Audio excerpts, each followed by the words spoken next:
The Indians said the evil god of the woods lives at Skookum Lake. Let's go camping at Skookum Lake right now. We get up there at midnight, and as we're driving the last quarter mile to the lake, suddenly this terrible smell appears.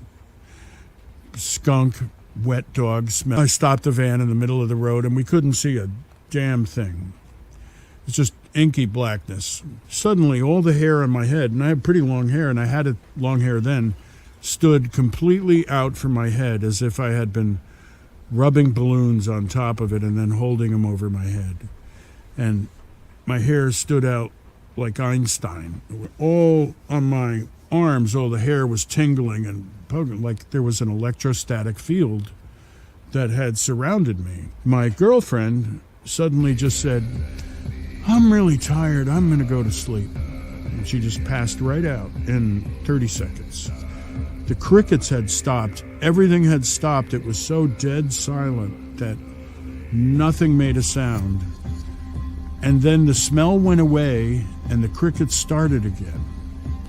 And I said, "Wow, what was that?" And I thought to myself, I wonder if that's what people call Bigfoot. The punchline is that the starter motor in my van had been blown out by that electrostatic field, and I was marooned there for 24 hours.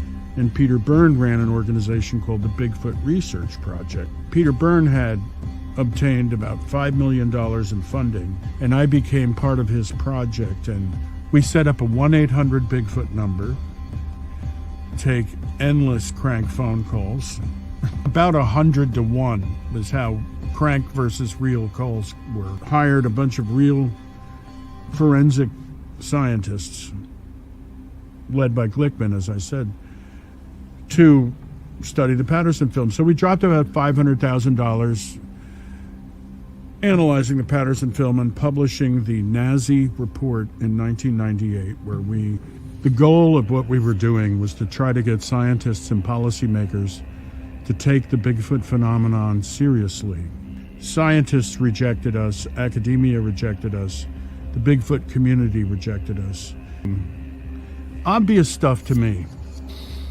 There's an occipital protuberance on the back of the skull, which is a hominid variation. So it's not a primate, it's a hominid.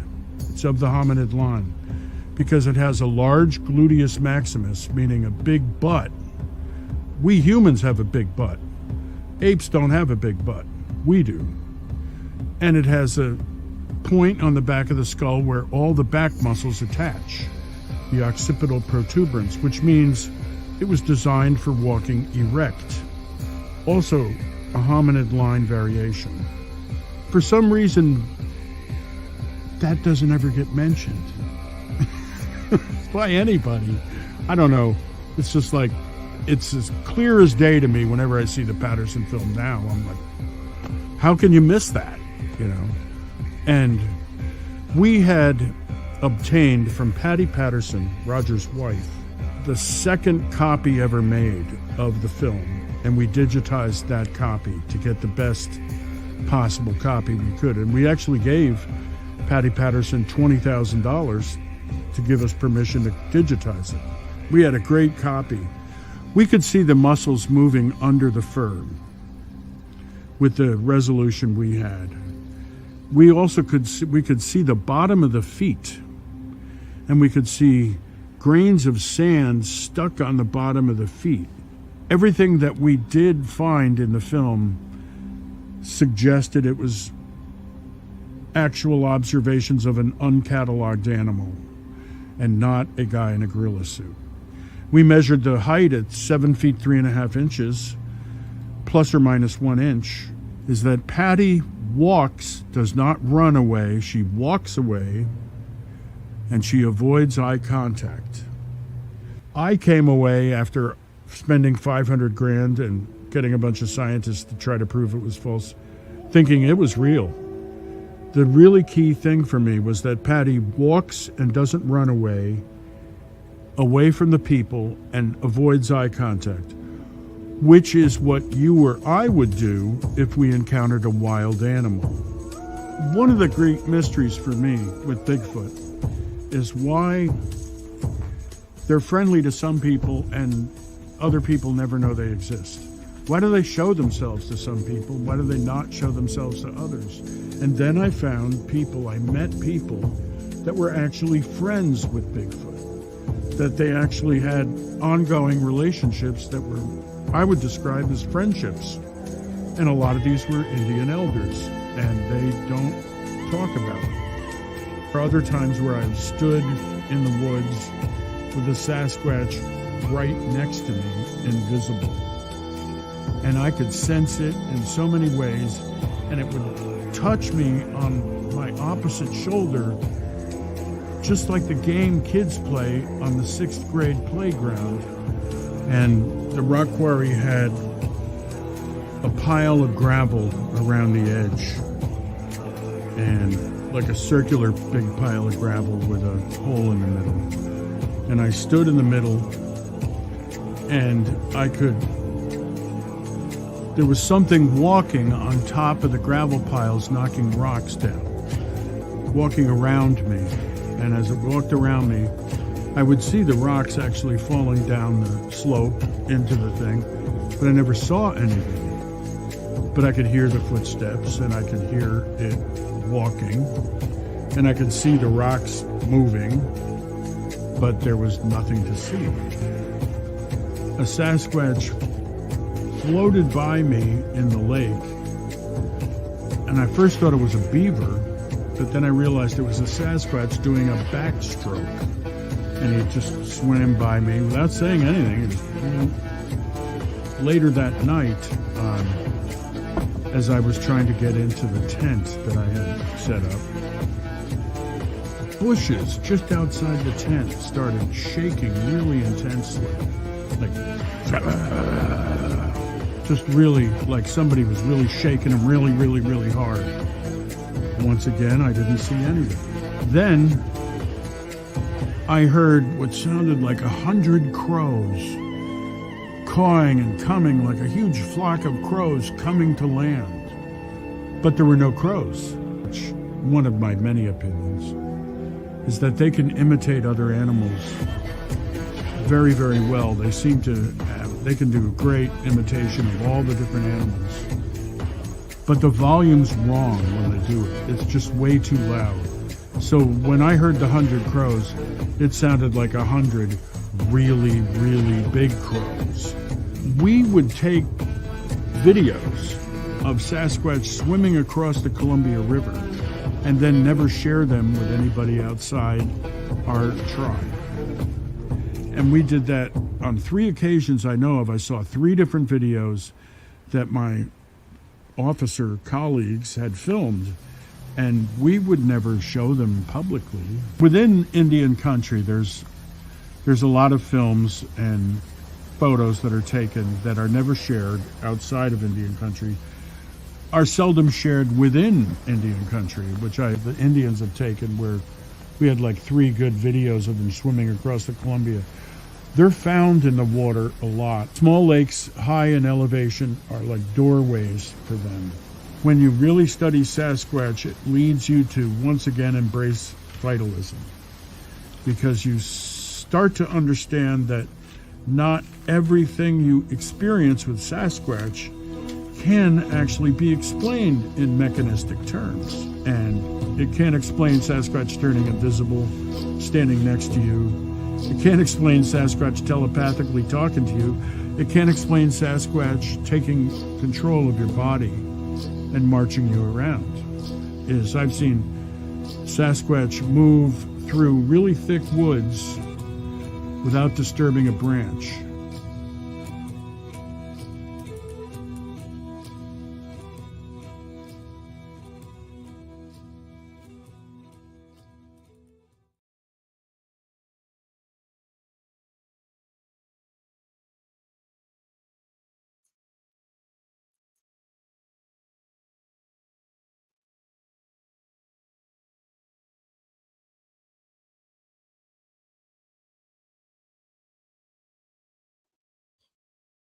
I don't hear anything.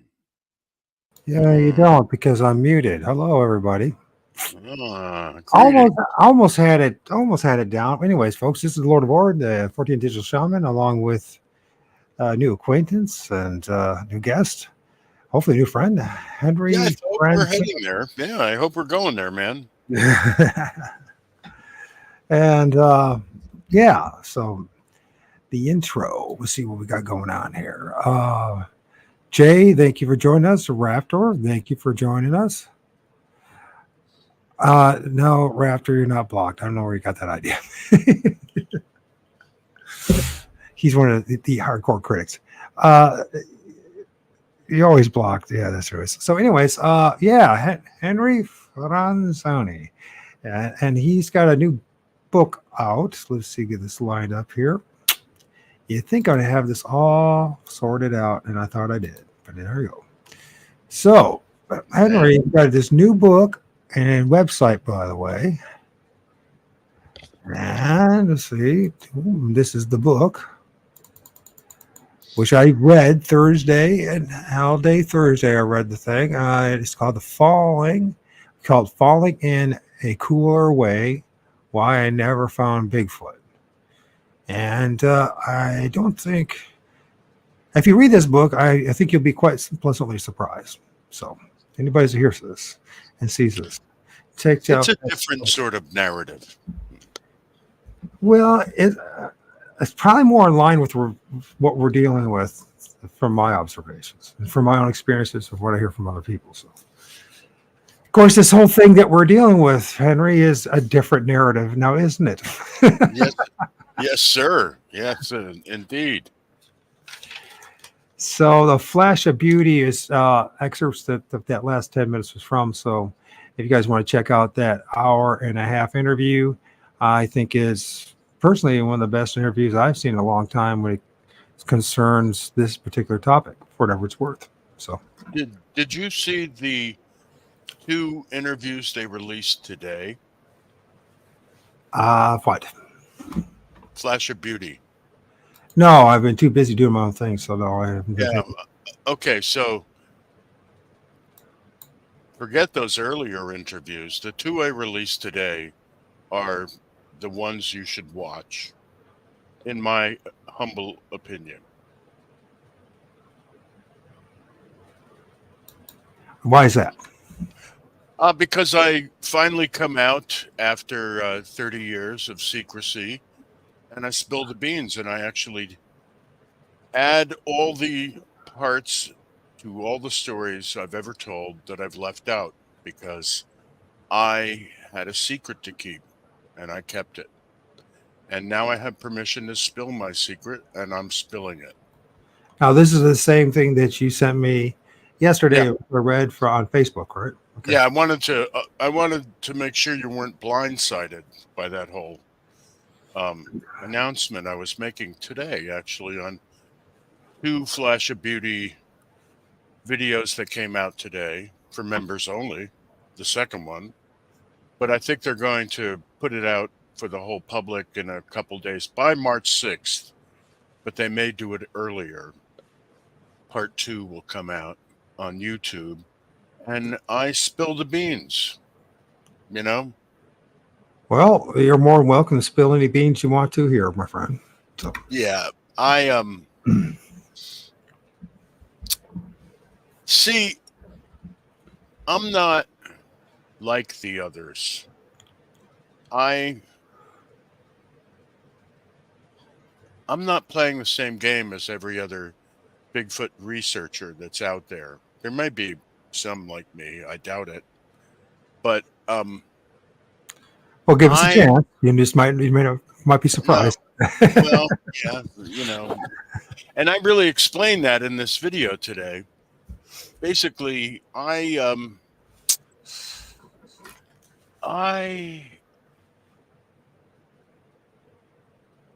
immediately found out when I was looking for Bigfoot within the first 3 months that our government and Bigfoot were collaborating with the targeting of our ICBM nuclear deterrent, and that our government was, in fact, working alongside them in caves under Nevada. They're fantastic engineers. And all of our nuclear deterrent was targeted such that it would never hit big feet, it would only hit human beings because they are a more intelligent culture that lives on Earth, that we share Earth with. Do you think that human beings have the most intelligent civilization on Earth?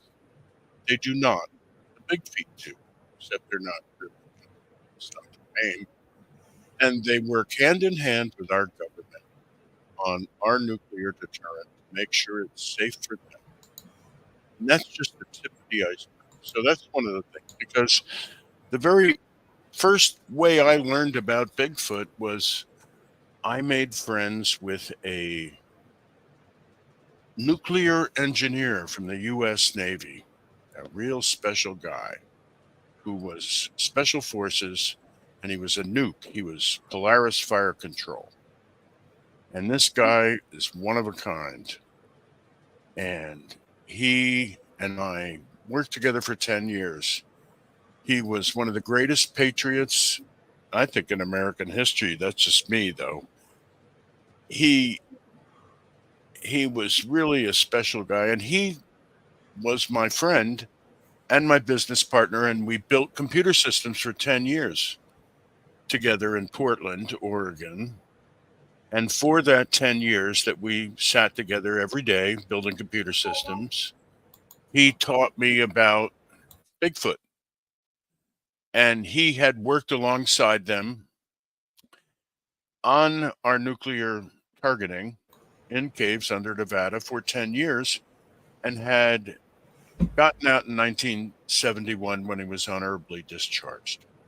So he was an older man than me. He's hitting about 80 right now if he's still alive, which I don't think he's alive, but I'm not sure. I don't think he's around, let's say. He can't be found right now. But I learned about Bigfoot like that at first. Then I went out amongst the rest of you to look for Bigfoot. So I already knew where we would all wind up at the end. After you all sort out this ape and woo nonsense about, we all wind up in caves under Nevada working on high technology with alongside our incredibly sophisticated engineering neighbors. So, knowing that I have common sense and that this really is going to sound completely Looney Tunes, right? I know that. I'm not an idiot. It has a fuse. This bullshit story has a timer, which is that within 20 years, I estimate, our technology will hit the Planck length. And what that means is right now in Silicon Valley, we're going smaller and faster, smaller and faster, smaller and faster. Moore's Law is this silicon chip thing that says every 2 years, we go twice as fast and we get, once again, half again as small. So we're always going to get smaller and faster every 2 years. That's Moore's Law. I'm going to sum it all up for a 10-year-old, right? I'm summing it up for the 10-year-olds, the knuckle trackers out there, the apers, in other words. Sorry, guys. When we hit the Planck length, you'll know if what I'm saying is true or not, period. That's it. You know, like in other words, and we will hit the Planck length because all of our civilization is pouring all their resources into going smaller and faster with smaller and faster silicon chips. And it's become the most important thing for our civilization to like be ahead of the other guy at that thing. So we're going to get there. And that's the worst case scenario. We get there. What is it, 20 years from now we get there? I estimate the military got there, 50 years ago. That's why they're releasing all this information now. Because they know where we're going. They know we're going to get there. So you can call me bullshit head for 20 years, but then you have to suffer the actual test of the experiment and see if I'm full of shit or not, which is different than most, psycho, crazy, Bigfoot woo-woo guys. I actually propose a legitimate experiment that will be resolved whether or not anyone does it. We're going to know. So, anyhow, that's only a small part of it. Sorry. So this shrinking, you're talking about technology, or you're talking about everything? I'm talking about, you know how clock speeds go faster and faster and faster and faster, right? Your CPUs, you're going 5 gigahertz, 10 gigahertz, 20 gigahertz CPU speed. Right. And you know how we're going down smaller and smaller, 7 nanometer, 3 nanometer, 2 nanometer. We're getting smaller and smaller. So we get smaller and smaller in that way.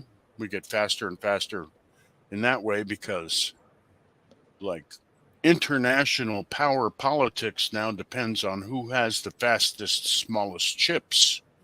So we are pouring as societies all our resources into getting down to 1 nanometer and getting down to 50 gigahertz. In other words, we're going faster and smaller. So it is natural that we will hit 1.87 times 10 to the 37 megahertz, which is a frequency that is right at the Planck length. In fact, that's the frequency of the Planck energy. So what's this Planck length and what's the associated with Planck length and singularity? Is there any? It's like this. Where you and I are sitting right now, there's no zero. You all think, hey, things must go from 0 to infinity, right? No, there's no 0 at the bottom. It's not there. Right. It ends at the Planck length where you can't get below that. That's where space-time ends. According to Einstein's general relativity, space-time ends there. You've got a situation where at that point we can't see what happens because the error is greater than the resolution. So you can't actually, the error on either side is greater than the dimensions of the thing you want to look at. So you can't see it anymore. Everything fudges out. Who knows what's past the Planck length? And the Planck energy sits right at that boundary. So what I'm saying is that super duper, super high frequency energy that is got a frequency of 1.87 times 10 to the 37 megahertz. So it's like our radio frequency, very, very much in the future. And I don't know where we're at right now. We're maybe at like 10 to the minus 10 in our chip making. So I'm forecasting in the future that eventually we're going to get to 10 to the minus 37 in our chip making. That's simply how I can explain it, is we're going to get down to that dimension because we're hell-bent on getting as small in our chips as we can and making them go as fast as we can, which means we're headed right for the Planck length. And the Planck length is the boundary of space-time. That's it. That's the wall beyond which there's something else. In other words, there's subspace under us from the Planck length down to 0. And so that's where the singularity comes in. If 0 is the singularity, the space between 0 and the Planck length is where all the action happens. That's subspace. And that is outside of space-time. That little gap there is past the Planck length. So it's outside the space-time bubble. It's not here. It's non-local. It's not a local space-time thing. That's, I don't know. Am I getting too weird?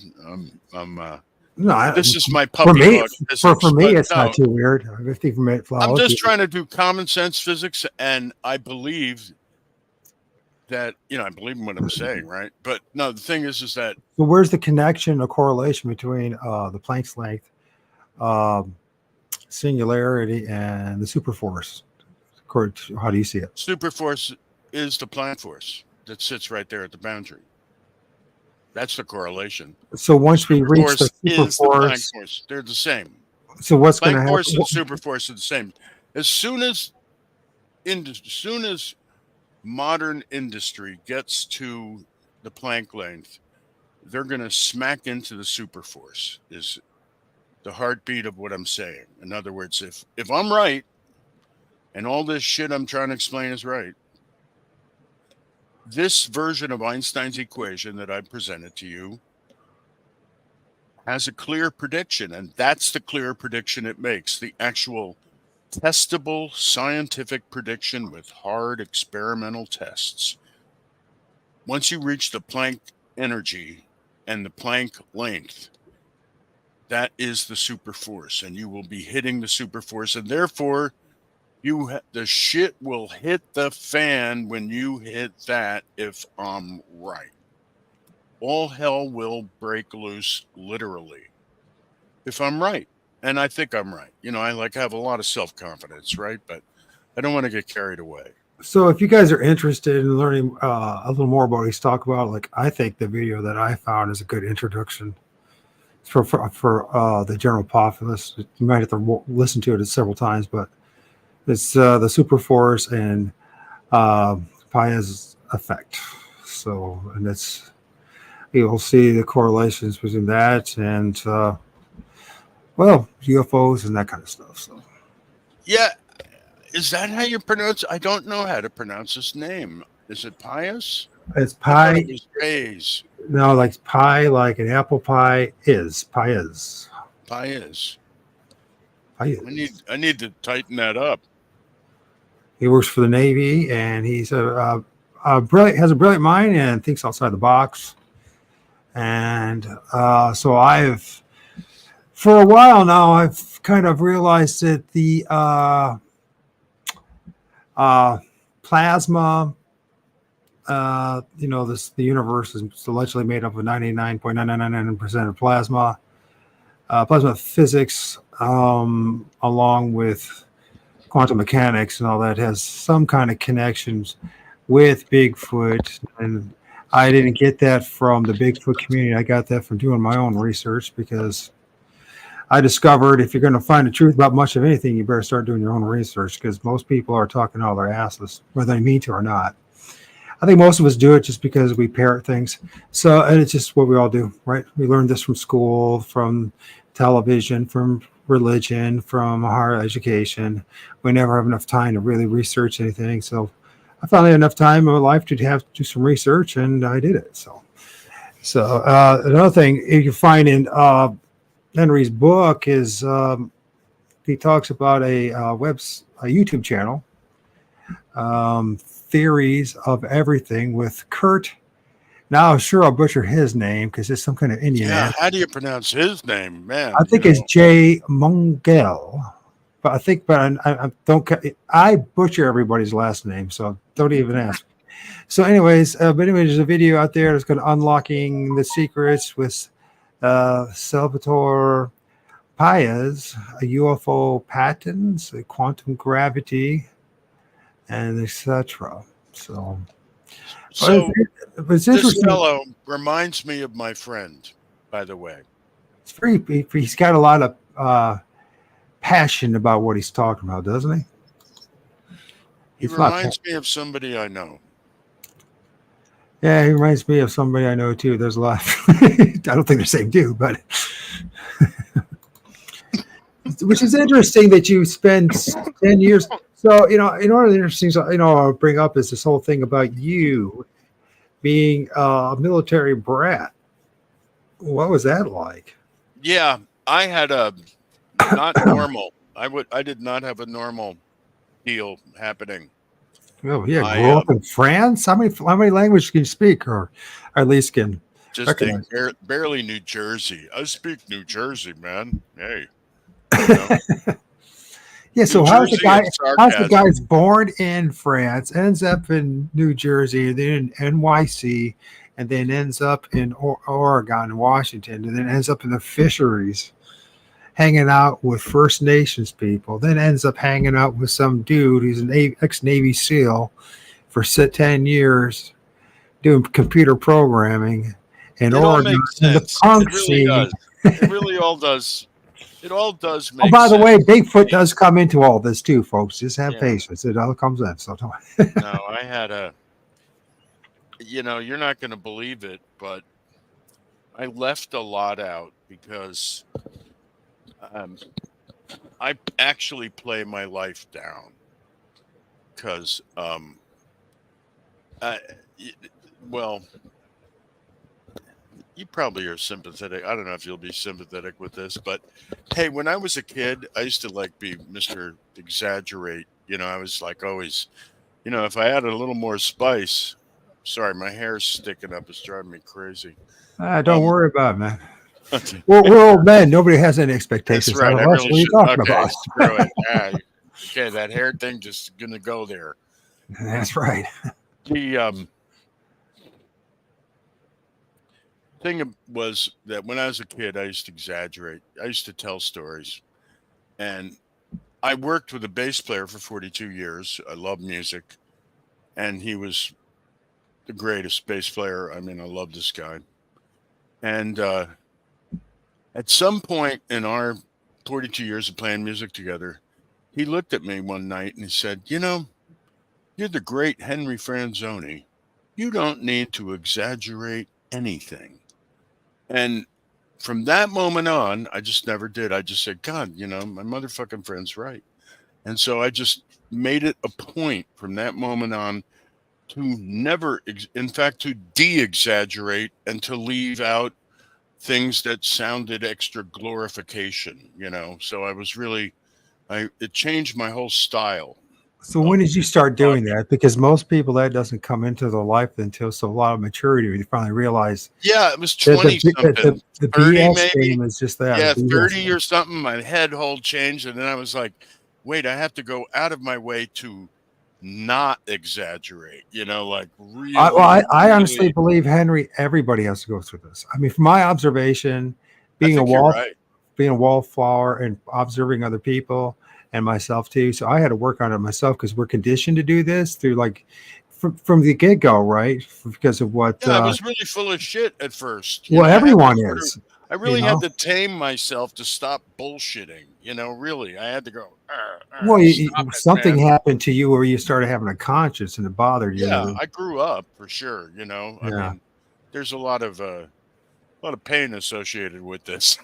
but growing up, yeah, it is. School of hard knocks, definitely school of hard knocks, man. Yeah, a lot of Well, that. it's a sign of maybe a bit of a maturity and also of a mental capacity when you can actually stop projecting and start looking at yourself in the mirror, right?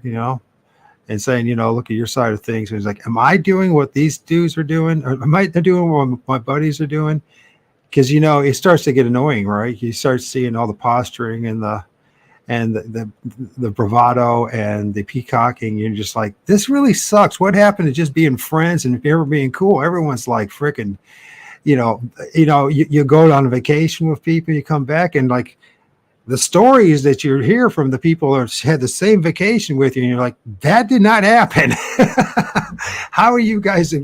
But I think it's something that we're conditioned to do, where we think like we have to make things more exceptional, more.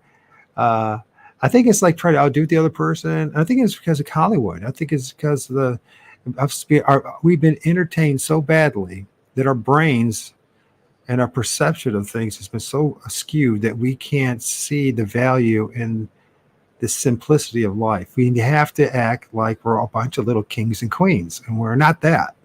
If that makes any sense. Yeah, I mean, I, old man, boiled it down to we're born in a bullshit culture, and most people are full of shit. That's the old man view, and No, but it's true though. We can't it help really it. is. Yeah, I We know. And can't. We can't because of we're indoctrination. conditioned, like you said, to be Right. like full of shit. We're like conditioned to be full of shit. It's like, please, in order to be a proper consumer as opposed to citizen, we want you to just get used to just spewing shit all the time. Okay, hey, that's a good consumer. Attaboy. Be That's right. obedient at the same time, please. Thank you. Yeah. I mean, Got to have really, the trophy wife, the big house, the fancy car, and oh, then you're yes, one of us. adopt our value system completely too. That's Yes, right. we Yeah. want you to have nothing but shallow values, shallow heroic ideas. We want your idea of heroism to be a bigger car. Yeah, yeah, buy it, motherfucker. Sorry, oops. I didn't ask if we could swear on your thing. Sorry. Well, nobody watches my shit anyway, so who gives a fuck? Okay, I didn't mean to go over the line there. Sir. Sorry. But I mean, they carried don't. They away. really don't. I once wrote a song. Well, no, I played a song a friend wrote called "Work, Buy, Consume, Die." So yeah, it's that punk rock mentality of our youth. That's right. You're talking to two old punkers here, by the way. You are talking to two old punkers for sure. And I'm not just making that up. we're in punk bands. We might be a decade different, but I was in the hardcore thing. He was in the yeah. I was there for I went through many phases. I was the kid that never grew up. So everybody in my band was my age. Then everybody in my band was 10 years younger. Then everybody in my band was 20 years younger. Then everybody in my band was 30 years younger. And I was like, God, I am the kid that never grows up. What the hell's going on here? Am I, arrested development? Yes, apparently so, so that's my life. That's my entire music career. And so now I'm playing with kids 30 years younger because that's what I'm compatible with. I don't know how it all works, but that's how it works.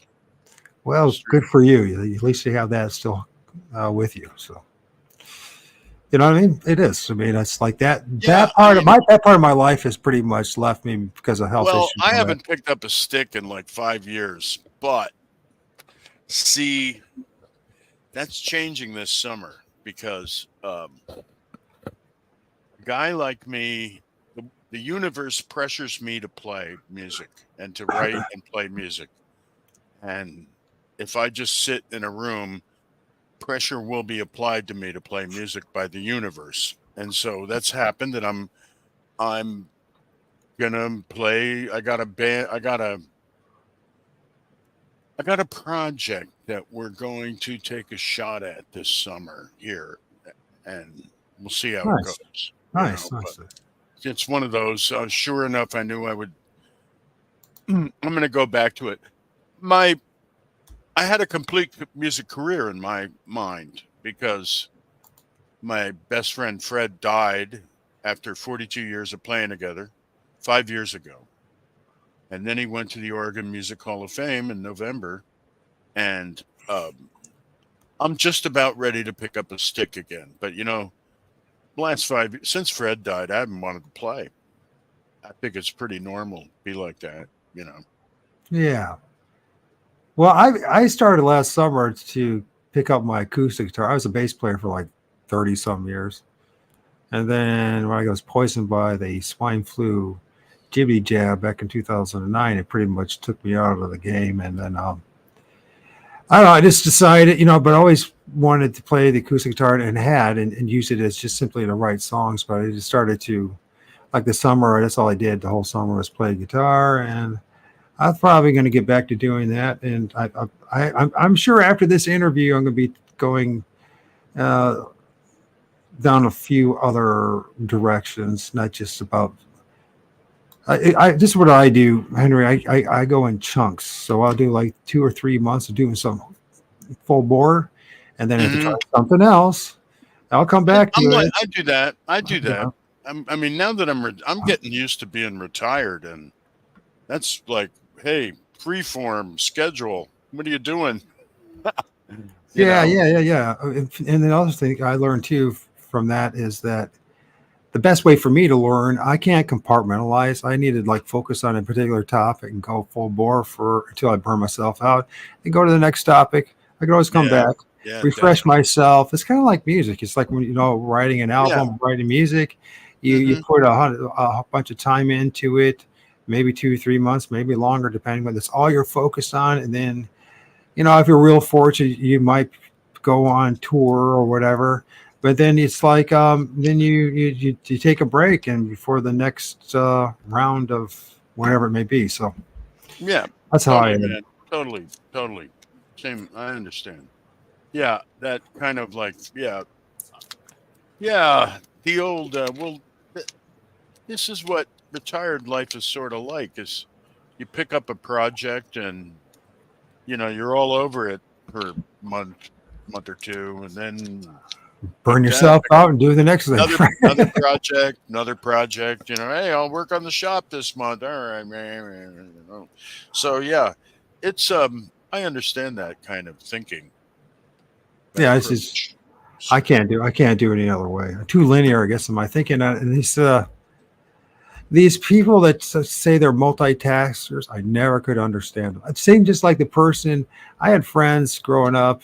I had like a really good friend in high school who photographic memory went to MIT, full ride scholarship, right?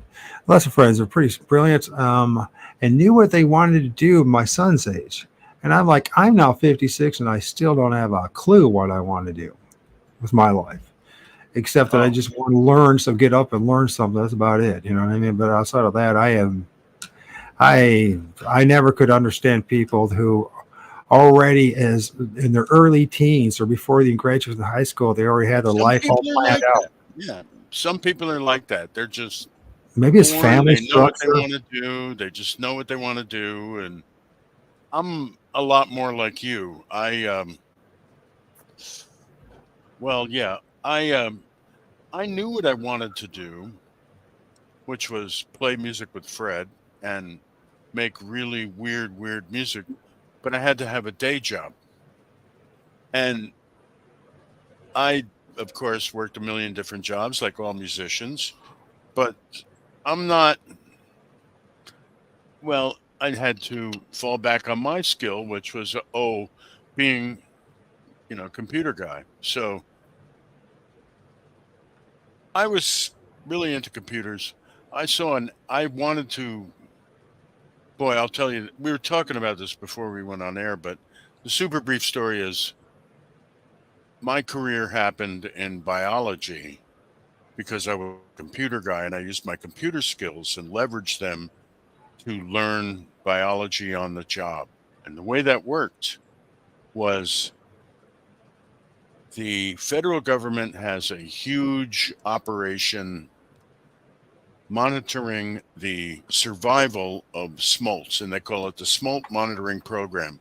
They monitor all the salmon in the Northwest that are attached to the Columbia on their migration out of the Columbia as babies.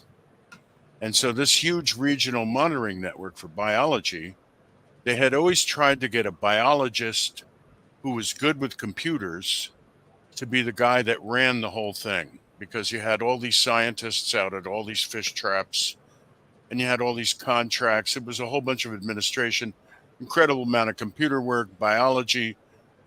You were sampling ESA listed species.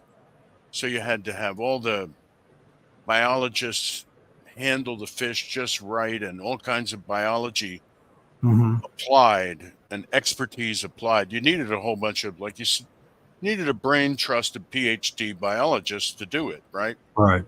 And then you actually had to sign the Section 4 permit with NOAA, meaning your ass was in the sling if you fucked up and killed more than 2% of the fish you touched. So you were responsible for them. So anyhow, they had always tried to get some great biologist who was good with computers to do that. But then all the regional biologists, all the big time guys in the Columbia Basin region said, we're not getting anywhere. We failed. So they picked me, this total computer freak who was good with all kinds of computer stuff, including all these ancient mainframes that they still had running, because the Corps of Engineers ran all these ancient mainframes and they needed somebody who knew microcomputers, mini computers, mainframes, networking, communications, antenna design, all kinds of RFID tags, just knew every goddamn thing they could think of. And I happen to have all those skills. I have so many weird skill sets from Yeah, but where did you get that from? Back in my the we're talking the 80s and the 90s, early 90s, and it's I programmed my first computer in 1965 when yeah, I but was okay, so 9 years old. I was 9 years old. yeah, but how did you get the access to do that? Is that because you were a I military built it. brat? No, yeah, well, I built a model of a Turing machine in 1965. I had a mechanical Turing machine based on his original mechanical design, and I programmed it to play tic tac toe in 1965 when I was 9 years old. And it was a model kit called Digicomp 1. And it was a weird model kit that I bought at the electronics store because I said, wow, look at that thing. That's totally cool. And then I learned how to program in binary immediately because it only understood binary. So immediately I learned Boolean logic and binary. And then I grew up with the entire computer revolution step by step from that point forward. And so as PCs were first developed, I was one of the first people to ever have or touch them all along history since 1965. So by 1997, I had, I'm like I had 50 years of computer experience programming computers. So that's where I got it. I mean, I worked, I played with computers my whole, I'm a geek. I'm Poindexter, the child. I'm actually that kid with the thick Coke bottle glasses, right? Well, Pocket. I'm just simply asking, how does one in that time Well, period that's so. get the Thing access is to do yeah, that? You know what I mean? Because most yeah. So I people, accumulated it through a lifetime experience of that kind of thing. So they said we're going to take a computer guy and we'll teach him the biology. So I went to this. I got this job. And I looked at my boss and I said, hey, is there fish school I can go to? Because I knew nothing about salmon biology in particular. And she looked at me and she said, this is fish school. And sure enough, I had to run this giant program and be responsible with for like I said, the error rate. If any fish got hurt, it was my fault. I was going to jail. So um, it was an incredible amount of responsibility, and that was my first big time gig. Then I ran 3 of those type regional programs. That was only my first regional monitoring program, and then I did it for 10 years, and then things multiplied. And because I was hanging out with nothing but world class biologists 24/7 and sure. working for them, and working with huge panels of scientists all the time, I learned science on the job. I became a biologist on the job till, in fact, I was co-writing peer-reviewed science papers. And here's the thing about scientists that I learned, which was strange. Once you actually publish peer-reviewed science that is accepted by everyone and they all start citing it and they peer review it and you're one of the gang, they cite your paper too. They could care less where you came from before that, whether or not you were a garbage man or you came from Princeton. They don't care. It's the science that matters. And once you actually do it, they don't care where you came from. And that was my shocking discovery, because I'd always say, I only have a degree. I'm not a scientist. And they go, yes, you are. You're a scientist. We don't give a fuck where you came from. Like, look, you've made a contribution to science. And I'm like, yes, well, there is that. Yeah, exactly. So it's strange. And then, 30 years pass and all of a sudden you're the senior biologist around, So that's the thing, is that it's strange how a weird computer geek who chases Bigfoot can actually become a real scientist by working for, the indigenous tribes and the feds for 30 years. But like I said, it was a unique position that allowed me to use my computer skills to just learn a whole new field. And that's what I told everybody I was doing at the time, too. So I would, because I was the big boss, see, I would go and do everybody else's job. I would just to see what they did so that I could write software and create stuff for them. So I would take all the grunt jobs. I'd work all the fish traps to see how they actually did it. I'd go out and do all the different biology jobs of everybody under me, just to see what their job was like. So I would do all the grunt work and everything. I'd go out and do everything. And they go, "Why are you doing this? You're like the fucking chief." I go, "Well, I got to actually learn what this job is." And unlike you, I don't know what it is. so, so, they were like, oh, "Okay, cool." So everybody taught me as, when I went out in the field, they knew why I was there. Cause I was like, I need to know what you really do and how you do it and what's going on. So I used it as an opportunity as well, as good as best as I could to actually really learn biology, fish biology in particular. But it spreads into environmental biology, and then it spread into everything else.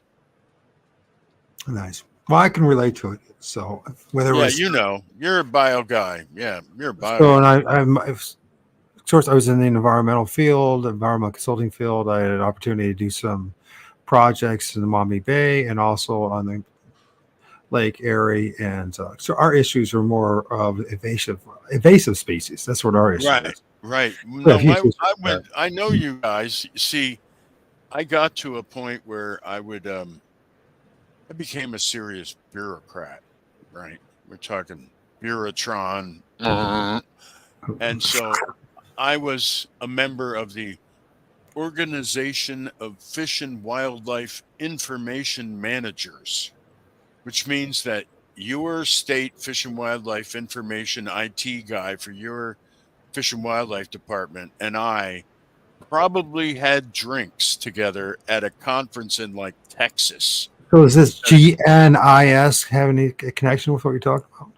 no, it's genus. No, this is OFWIM, the Hopefully. Organization of Fish and Wildlife Information Managers. Yes. Well, This, I guess what I should say was that any of the programming that you did, does it trickle on or spread out to other programs throughout the country? You know what I'm saying? um, I think you know what I'm saying. You were yeah, well, the answer to that's really an octopus with a lot of tentacles of course. because it spread out in different ways. Everything actually, most of the stuff we developed has taken over the world. You are familiar with the PIT tag, perhaps? The passive integrated transponder tag? I don't know. Oh, yeah, the one that's okay that they use for tracking. All Uh, your animals. yes. Okay. Are you part of that? Are you? We developed it. We Oh, developed really? it out here. Yeah, because the big money was here. You see, this is where the money, because of the Columbia River and the dams, millions and millions of dollars were on both sides of the question of the fish versus the dams. Still are, right? Billions of dollars are on both sides. Money's so big, it drove the development of the pit tag so that we started tagging the fish with these RFID tags so we could get really precise data. Because the money's so big, both sides hired staffs of actuaries to actually do the calculations. So things got so sophisticated in the math war that we needed better and better, more precise data to argue about. And we needed to agree upon the data sets that we fought over. So we created a central pit tag database and said, this is where all the pit tag data resides. And we all could then just fight over it. But it forced the whole field to avoid extreme positions. Right now in the Bigfoot field, we have very extreme positions. We have the apers, we have the woo-woo guys, right? Two opposite ends of the continuum. there's no data in the middle. No one agrees on any data. No one agrees on anything. This was the Well, that's same. because everyone's operating on dogmas and belief Yeah, systems yeah. and Well, it's stuff. ideology and stuff. You're right. But in the fish science world, we had the same problem, and we came together enough to agree these RFD tags will be data. And we said, okay, these are the RFD tags. We will tag these fish, and we will, both sides will agree, this is the data we will interpret. And it forced everybody to get more reasonable in their interpretations and their positions, because we all said, okay, we're going to agree about something. We're going to agree that this is data right here. Your interpretation and your results, that's you. But here, this is the data we agree on, And I hope for the day when the Bigfoot field gets there, someday in 1,000 years. For 1,000 years, we get the right technology to actually deal with interdimensional beings or whatever the heck we're doing. So, Yeah, hey, well, but let's swing back there. So, with this pit tag thing, this whole idea, we have the technology. If there is and we should have the technology at this point to be tracking a breeding population of Sasquatch somewhere. no way. No way. Hold on, based on what our technology today and animals, we should, with satellites, with all the different technology, we should be able to. So my question is, why can't we do it? What's going on? Why can't we get to that point so that we can satisfy the flesh and blooders, the people that insist that it has to be solely flesh and blood. If it's solely flesh and blood terrestrially, we do have enough technology and we've had 67 years of doing this stuff with some brilliant minds, behind it all, that there should be something going on to prove it. If it's solely just flesh and blood. Does that make sense? I'm not sure what you're asking me with something going on there. Like, why don't satellites see them? No, I'm saying with all the technology that we have in 2024, and if there was a strictly flesh and blood being called Sasquatch running around in North America or in Eurasia, because there's a lot of brilliant scientists and a lot of brilliant technology in Eurasia as well. We're not like the center of the world as much as we like to believe. That there should be some kind of technology right now that demonstrates somewhere, somehow, that we have a breeding, slowly flesh and blood population of Bigfoot. So that's like one of those things where you make a whole bunch of assumptions, and then you solve a problem based on a whole bunch of assumptions. The assumption that there is some kind of you got to start somewhere. Body. Yeah. So hey, the assumption that their body is like ours is assumption one that I would take issue with. And I would too as well. And I'm not saying I believe that. I'm just asking. And so then assumption two, the assumption that we have technology that somehow is better than their technology. No, I think our technology is designed to not see them, actually, is what I think. So good luck. Our technology is designed specifically not to see them? Yeah. Is this because of the influence of said Sasquatch, as we're saying, or some other entities involved, or why? It's the stories I've been told by the nuclear engineer I worked with. Right. The SEAL nuclear engineer. He told me, now I can tell you this stuff rather than answer your question with the same old answer. Because, man, I got 50 answers ready for that are true, but don't tell you anything.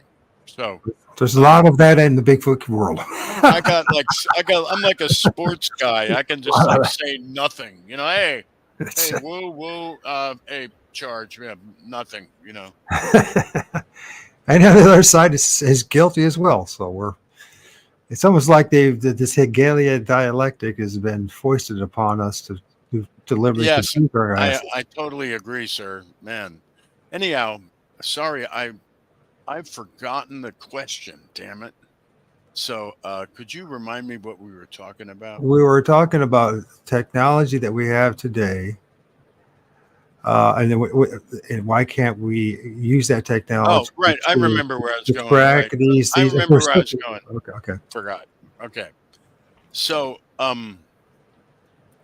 night vision technology, both kinds, the infrared technology and the light enhancement technology or light amplification technology, both was co-developed with them, involved in it. Those are two things my friend worked on with them. And he told me stories about how the infrared had been battle tested. That was his phrase.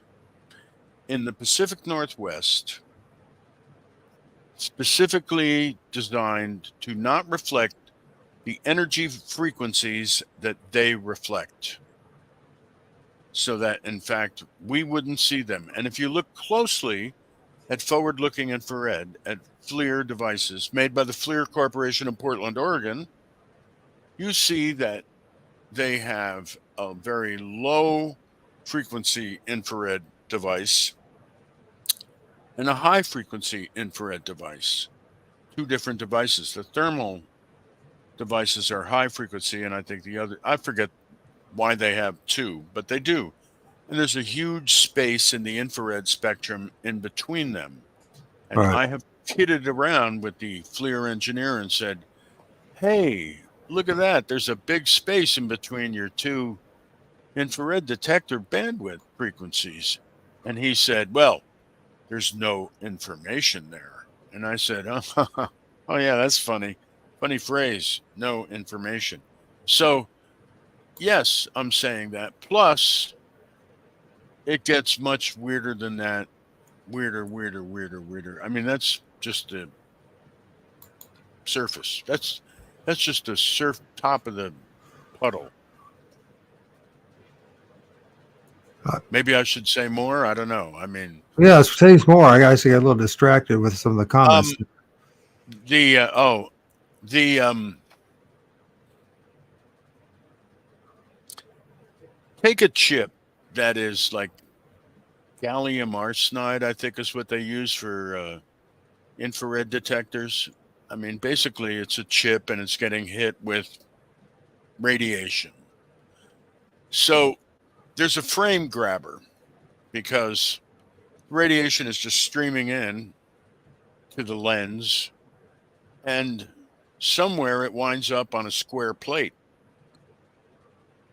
A frame grabber turns it from the stream to the square. Mm-hmm. That frame grabber software in the firmware, if it was designed such that when the energy bandwidth frequency, it just has to be a frequency that you don't want to see arrives, repeat the last frame. So because this is happening thousands, down very quickly, right? 30 times a second, 50, 60, whatever. Mm-hmm. You don't notice that 2-3 frames repeat because they just repeat and it goes on. And if every single chip in every single infrared camera made for the public does that, you're never going to see certain things. But of course, that would be a really paranoid conspiracy theory now, wouldn't it? And we would have to dig down in the firmware of every infrared chip and start looking to see if they have a repeat algorithm when a certain frequency is detected. That would be what to look for. So, as crazy as this sounds, I heard That doesn't that's sound how it crazy at all to me. Or does that okay. sound? I heard Or does from that sound crazy? my friend said that's how it was done. Okay. And he actually said, things had been battle tested here where they went out in the field specifically to make sure infrared stuff did not see Bigfoot. So, and it was our military that did that. So the military issue may actually see them. I don't know, but non-military does not see them, according to my friend. So with infrared. Right, with infrared. With infrared. Now, there's other things they've done. They've done the same thing to the satellites. So, believe it or not, when the NSA itself gets information from the satellite, and they're the highest, most cleared, secretive of all time, NRO, NSA, it's already been filtered. They do not get the raw data, incredibly enough. So our satellites do not see them because there's actually bigger brother, who we cooperated with when we put them up there. So much like our local infrared, on a global scale, our satellites do not see them. And that's how they can operate all over. Well, let me ask you, how do you think the public would react if all they saw all day long were images of these entities all around us, which I do believe they're all around us? Yeah. I don't know how the public see. I'm letting them handle the public reaction thing. I think I think we have a safe bet of how the public's going to react. Well, I think they're breaking the public in slow, just like this. They're worried if we all find out at the same time. So let's find out bit by bit. Like, let's let this group find out, that group. If we find out in chunks, it won't be so disruptive. That's my opinion. Well, then let's tie this in with what you talked earlier about the how technology is shrinking and shrinking to the point of this nanotechnology, in which if you look at the cyborgs that they really do want to make us, but maybe that's part of the waiting for that moment when they can turn the general populace into cyborgs so that they cannot. I don't think that's where they're going. Maybe somebody's trying to go there, but that's not where our farthest friends are going at all. I don't think. No,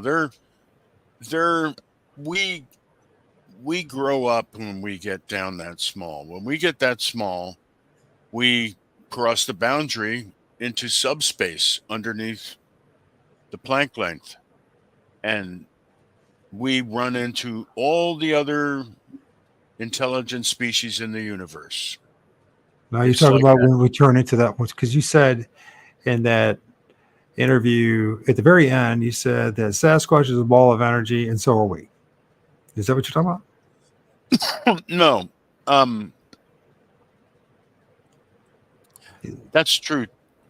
There's so many different angles you can look at it, but yeah, everything's a ball of energy, really. I mean, consciousness creates everything, so everything is in fact a ball of energy. But no, I'm not talking about that. I think I need to get do you mind if I get a quick glass of water? My throat's really dry. I'll tell you what, we've been doing this for an hour. Let's take a 5-minute break. I'll play some music. I'll come back and we'll have the second half. Is that okay? Beautiful, man. Okay. All right. The rest of you guys just hold on tight. We'll play some. Be right back. Play some cool music, and then we're done with that. And it's going to take us all over the place, this conversation. Let you know, it is what it is. Let's see. What do I want to play this time? I want to play some. I'm going to play something. I like Wizard Tattoo. Let's do it that. Let me stop there and let's play this. I don't know if he's going to like it, but I'm going to like it. Market sick.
Let's see what's going on there. What am I doing wrong? Oh, I know what's going on. First of all, that's I'm doing wrong. Oh, well, sir, can you hear me? Certainly can. So I'm going to read this real fast. Uh, Dominic, thank you for joining us. Of course, Sovereign Cosmic Wildman. And Martin Stitz, Hominid Academa. Is that what it is? Academa? Who else did I forget to say hi to? Of course, Dogman TP Hunting, if you're still here. So the thing is, I want to read this out of Henry's book. And it's a quote from Tesla. And I find this one interesting for myself. My father was a very learned man. He had an answer for every question, but this phenomenon was new even to him. Well, in quotes, he finally remarked, quote, "This is nothing but electricity, the same thing you see through trees in a storm." My mother seemed to be charmed. "Stop playing with this cat," she said. "He might start a fire." But I was thinking abstractedly, is nature a giant cat? If so, who stroked its back? It can only be God, I concluded. Here I was, only 3 years old, and already philosophizing. Find that fascinating. But the part I like the part, Henry, is this. When he says, "This is nothing but electricity, the same thing you see through the trees in a storm."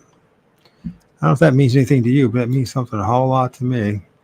And that reminds me of your story about when your first, I guess, encounter with what you believe to be a Sasquatch, in which you, you said your hair stood up like Albert Einstein, and the hair on your arms is sticking up. This static electrical force. What do you think's connected? What's the connection, do you think? Electricity, energy. Everything's energy, right? I mean, it's a simple connection. E equals MC squared. Everything's made out of energy. Matter is just slowed energy, right? It's just bundled up, but it's energy. And we are too. It's simple enough, right? I mean, the I mean, when I first encounter with a Bigfoot, Sasquatch, when I stand next to a Crow Indian medicine man back in 2017, summer of that year, as it was crawling up the ravine, I saw 2 of them.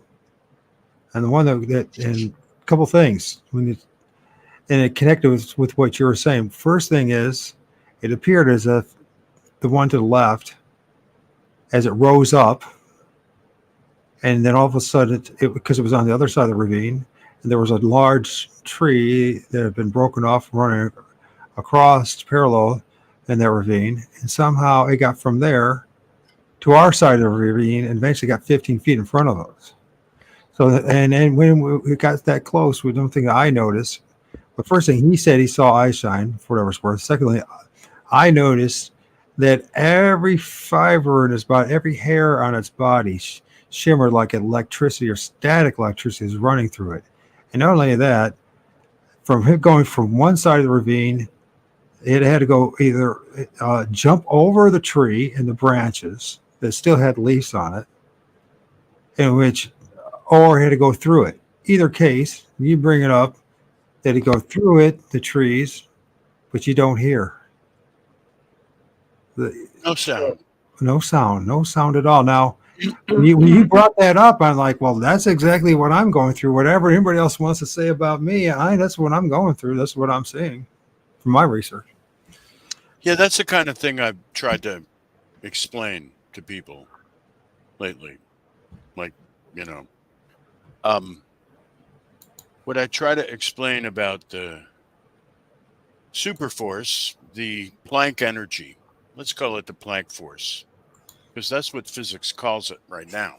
They call it the Planck force. The Planck force is a standing wave. You're a musician. It's a standing wave. It's a perfect pitch and equal waves and like a jump rope, perfect standing wave pattern. My comfort. So our consciousness, your awareness, your eyes, your head, you're part of that standing wave. And so is everything outside of you. This whole world, this whole universe, it's written on the standing wave. And so are you. You're just a human being, but you're written on the same damn standing wave. One fabric of one standing wave at one frequency. That happens to be the sort of energy basis for everything. So Yeah, could you put your mic closer to your mouthpiece? yeah, let me see what's wrong with my. That sounds a lot better. Whatever you just did there. Oh, okay. I put it closer. There. That's what it needed to be. So all right. Good. Okay. Yeah. Anyhow, we're all energy. We're like, there's nothing but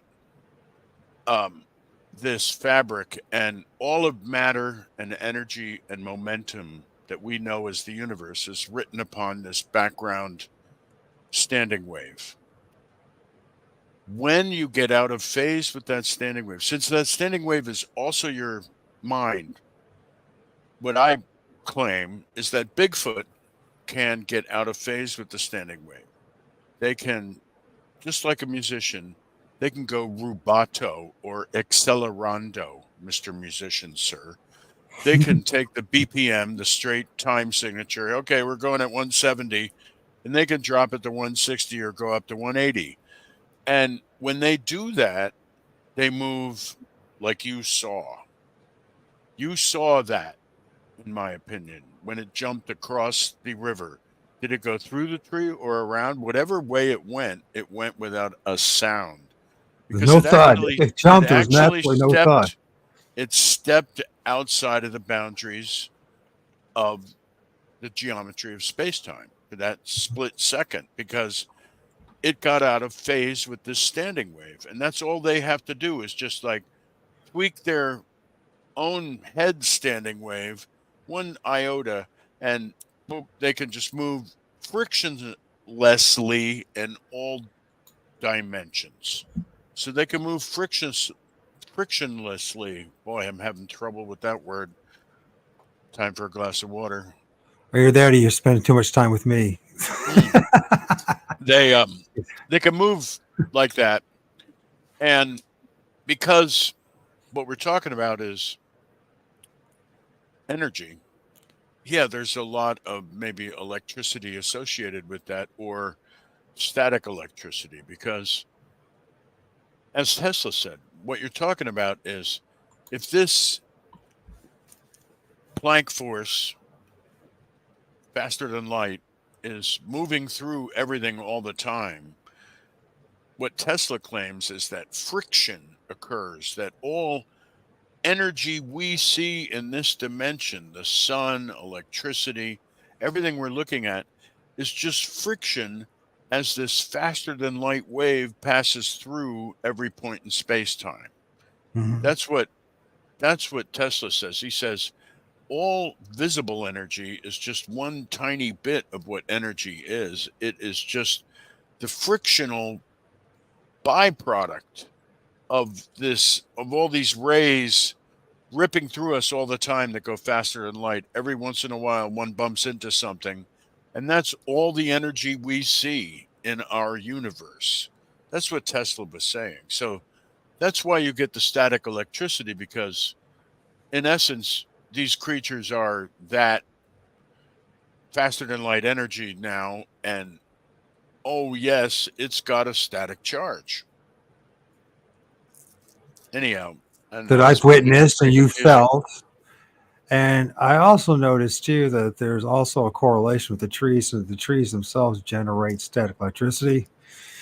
And this is something that's been actually they're thinking right now. There's several places. One in particular is one in Italy, and they're trying to figure out how to harness the less static electricity that comes from the trees. It's particularly when the leaves and the branches rub against each other, and the trees rub against each other in the forest, and it produces a lot of static electricity that you can actually run a light bulb off of a tree with it. So they're trying to figure out how can we harness that. And I find a connection, at least in my observations, with trees and what we call Sasquatch and other entities. So, Yeah, I mean, yeah, I mean, I know there's something going on there. I don't know. I just make guesses. My guess is, yeah, they they hang out in the trees. They turn into the trees sometimes. One Indian friend of mine told me, count the trees. And what he was talking about is when you walk somewhere and you walk back, count the trees in both directions. And you'll notice that the counts don't match sometimes. And so they often turn into trees. And I know this. And that came from an Indian, actually a Navajo. That was a Navajo friend of mine. So maybe that only happens in the Southwest. I don't know, but I doubt it. But he told me that little tip. And I found that a very helpful Sasquatch tip, by the way. I also, since they can look like anything, I'm not so I'm not so sure what they do with trees. Sometimes I think they're elevators because is it all right? Hold on a second. I got a sound effect for that. Slow. Just hold on a second. Hold on a second. Elevator. I agree with you. go into the trees and like go to another dimension because like the trees are stable in multiple dimensions. My guess is based on this idea. When you look at the DNA of a Douglas fir, and you look at the DNA of a human being, the DNA of a human being has 3 billion base pairs, roughly, right? The DNA of a Douglas fir has 20 billion base pairs. The Douglas fir is a much more complicated organism than we are, genetically speaking. I mean, what would that be? 6 times as complicated, roughly 6.5. Yeah. So, what's going on with the trees, man? Like, why do they have all that information? Well, what my observation, and if we tie it in with the First Nation lore, and I'm big chunk of me is Ojibwe, and my ancestors talk about that they come out of the trees, and then we talk about the tree. Okay, so and then from my own experience and what I'm dealing with multiple sclerosis and the deterioration of the myelin sheath and this webbing. And that this world has a webbing itself, like they talk about the spider web. And if you just think the correlations, so how do I say this? So the trees are, to me, are like there's a connection between the underworld, the middle world, which we walk upon, and the upper world, the atmosphere. And they seem to me to be the neurons of this place, just like we have our own neurons that cover us. Yes, yes. And the trees are like a type of a webbing that when you look at it that way, and then the trees start to become much more significant and important to this creation, and how we might start thinking about how we're managing it and abusing it for one thing. But and so what I've noticed is it's not just Sasquatch, because I'm filming multiple different entities. And if you have a decent enough camera today, like I use a P900, you can film multiple things during the day. And once you can develop your eyes and distinguish between pareidolia and that which is clearly sticking out there like a sore thumb, there seems to be they're using these entities, these beings, these energies. We want to call them spirits, you want to call them whatever you want to call them, interdimensional beings, whatever, beings of light, of energy. They seem to use when you brought that up, you and I never had this conversation, but I've been telling my audience this for quite a while, for at least over a year now. Damien can tell you that they use a tree as an elevator, as like a highway. That's my guess. That's a guess on my part. Yeah, but I think so. I mean, I'm filming it, what looks like it. You know what I mean? It's and here's the other thing too. There's times where with the right gadgets and all that, you can even see an emission of some kind of radiation. I also noticed another thing with my research is a lot of times those places where I film stuff or have encounters that for whatever reason, it maybe exhausts a lot of that the life force of these trees, but soon after they die. The They literally trees die. die The trees die. Yeah, big after portion. what happens to them? After Do I they? have filmed stuff or have encounters or some kind of event that the trees die. Oh, Like it's almost like a radiation type of poisoning or some kind of just that's probably not the best way to say it, radiation poison, but something happens in which the trees just end up dying. And then, weird, weird, man. I don't know anything about that. well, I know this is the thing. What I discovered, and this is why the more and more I do this, Henry, the more and more I realize I'm on my own with this. Because the Bigfoot community don't want to talk about this way. No one wants to talk this way. But when you start doing your own thing and start doing your own research, you start finding things that that contradict a lot of what whether it's the official mainstream narratives or even this just the group think, the hive mind mentality. And it's like, listen, I'm bringing this stuff up. Maybe you guys ought to check into this, see what's going on. Maybe you might see the same thing happening. But getting anybody to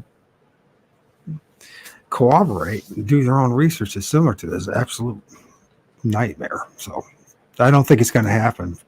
It might happen, but it's not. It's going to take a long time. Let's put it that way, because we have to get a lot of things out of our head first, and we start thinking more scientifically and not so dogmatically or you know what I mean. Hopefully, I can help. I'm trying to extend a helping hand. Here, my helping hand. Yes, yes, I am. I'm trying, but yeah. No, the thing is I put out a couple videos today, which are pretty good at explaining the outlines of my ideas and the proof that I bring forth, evidence seekers, which is I explain to you how relativity should work. Unfortunately, evidence seekers, you're not going to get that. But the thing is that, like I said, I'm trying to show you how my ideas have a fuse. They'll be tested, I hope, soon. And they're not my ideas either. And We want to I talk about. feel, Would you like I to talk feel about? like this. Here's the deal. This is the shock for you guys, okay? Here's where I'm at. I pulled out a sheet of paper out of my desk the other day, and it was Cliff Barrickman's first report ever when he was in high school. And he sent in a track report. He found a track in San Diego when he was in high school. And he sent it to a guy who sent it to Peter Byrne, who gave it to me. And this was in 1993. And I could not tell Cliff Barrickman about my friend and about what was going on with the ICBMs and our combined efforts as two cultures that have combined forces into a collaborative entity. And I could not talk to him about that whatsoever. And Jeff Meldrum got his goddamn hooks into him and turned him into the foremost aper of the globe. And I feel like shit because of that. There you have it, Bigfooters. So, well, yeah, there's this thing that's out there that I bring up quite often to people, and that is the thing called weaponization of anthropology. And it's a real thing. And unfortunately, we whether we realize this or not, we're all being victimized by it in many ways. And I think I might have moved beyond their victimization myself, but yeah, No, I'm not. They're not bothering me anymore. No. Oh All well. right. Well, then you're one of the exceptions. That's for I sure. am. I am. No, but they do annoy me though. I mean, coming back to talk to you guys, the OG Bigfooter that helped found this whole thing, to show up 30 years later and see the state of affairs. Yeah, I'd really like to, help out and maybe straighten up this town because boy, things have uh, things have really disintegrated into a chaos here. Yeah. I definitely think that people new to this. May not. There are some people who've been around for a long time, or definitely are.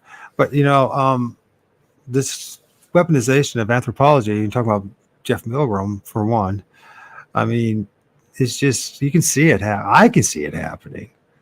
That there's no way you're not allowed to think outside the box. You can't think outside this materialistic um, system. And if anything that interferes with that or is objectionable,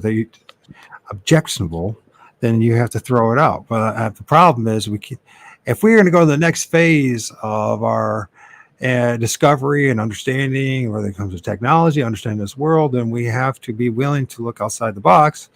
And right now, they're not. Although maybe it seems to be slowly happening, and you say as well that things seem to be slowly being revealed. But maybe that's the case that eventually, if we're still walking in this plane of existence, we might see some real progress when it comes to looking outside the box. I don't know. I'm hoping to push it forward. I'm hoping to push for psychic change.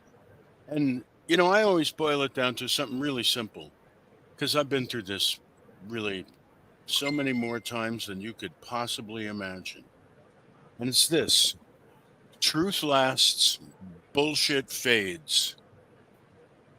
Place your bets, take your chances.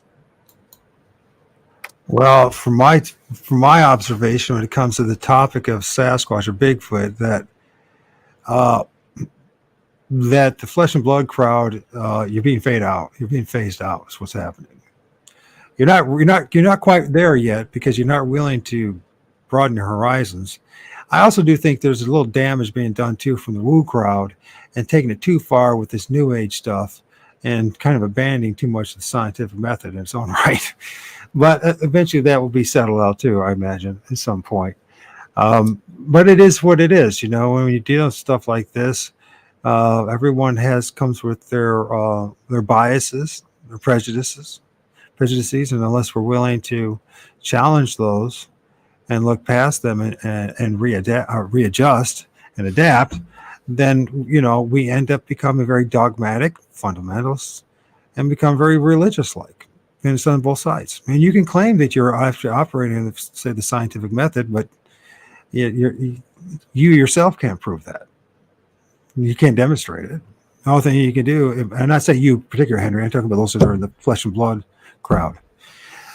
As you could say the same thing when you could extreme left of the woo crowd, you're just as much doing the same thing as well. So I think we need to get more centered about what's going on here, figuratively and literally speaking. I don't know, what do you think, Henry? I think I'm going to be a cannonball and I'm going to jump in the middle of the pool and blow the fuck out of all of you motherfuckers. Okay, Wait, man. no, that's evil Henry. Wait a minute. No, kind Henry. Wait. No, kind Henry doesn't want to do that. No, kind Henry wants to share and help because it's community and he wants to be a nice guy. But no, I'm been working on that problem longer than you've been born, probably. So I think I'm doing the best I can to, in fact, approach it right now and straighten everybody out and try to at least. Are you talking to me or are you talking about the crowd there? I'm talking about the crowd. No, Okay. you seem to be an enlightened soul, sir. Thank you. No, I'm right. looking. The fact that truth lasts, bullshit fades. Over time, I think people will come to appreciate me. They do not appreciate me here in the Bigfoot world. They appreciate me in many other worlds, scientific worlds. Um, hey, I've spent my life working at a think tank. Am I a dumb shit? No. So, you guys will come around. Time is on my side. You will all sound like me one day. That's what's going to happen to you. Right now, you're fighting it. You will be assimilated. Yep, that's coming your way, buddies. You can resist. Resistance is futile. The woo people will win. The ape people will hit the dead end that they are headed for at full speed. I just have to wait it out. Why do Time is on my we side. have I don't to? care. I don't have to prove anything. So why do we Time will have prove to? it out. You know, So Henry, why do we have to adopt this label "woo" crowd? I don't know. That's new since I left town. 30 years ago, that wasn't something people said. 30 years later, you've got a lot of reasons for it. I think the primary thing about calling somebody woo has to do with removing empathy and compassion from the equation. In other words, you don't want to be compassionate and empathetic with that person. You want to label them something ridiculous and not serious. They're not serious people. Why they're woo, they're Fruit Loops in the head. Why they're wing nuts. Yes, that's what you want to do. You want to judge quick, and you want to do that. And so by saying woo, you take the observer and you dismiss the observer as a fruit by just using one word. It's very simple. And you remove all empathy and compassion, like, that can't be a human being that saw that Bigfoot and is trying to tell the truth about seeing the Bigfoot and going, wow, my God, I saw the Bigfoot. And it does something weird, like jump across the river, maybe through this tree without a sound. And then they go, oh, man, woo guy. That just diminishes the observer to a piece of shit. And that's a strategy that those motherfuckers have. That And I hate them for it. Well, it's part of the Hegelian dialect because it's the same thing on both sides of flesh and blood, But right? this isn't the same thing. They have it on both sides because when they call something an ape, they're doing the same thing on their side. They're diminishing what they're looking at. They're not diminishing the observer anymore. Woo diminishes the observer. You, the observer, you're a piece of shit. But ape, that diminishes what you're looking at. It's a dumb fucker. It's an ape. It's an animal. It's not an intelligent human being or above. No, it can't possibly be that. It's a fucking dirty little ape fucker. So, it's the same thing. It is crazy. The more you look into this, any empathy and compassion from the idea. You can't be compassionate with a dirty little fucker, an ape, an animal. I mean, that would be ridiculous. Compassion, empathy for an animal? What is that? Let's shoot the fucker. So Raptor they use the labels to remove all empathy and compassion from the whole thing on both sides, ape and woo. So to see the field now use that in your terms as the Hegelian dialectic. That's right. Like it's basically, we'll say abuse A or abuse B. Here, we'll dehumanize the observer. Now we'll dehumanize the observed. Hey, great. Okay, that's a great Hegelian dialectic right there. What's the synthesis of that, huh? Division, confusion. Yeah, it's fucked up. So I think their framework is designed to perpetuate their horse shit.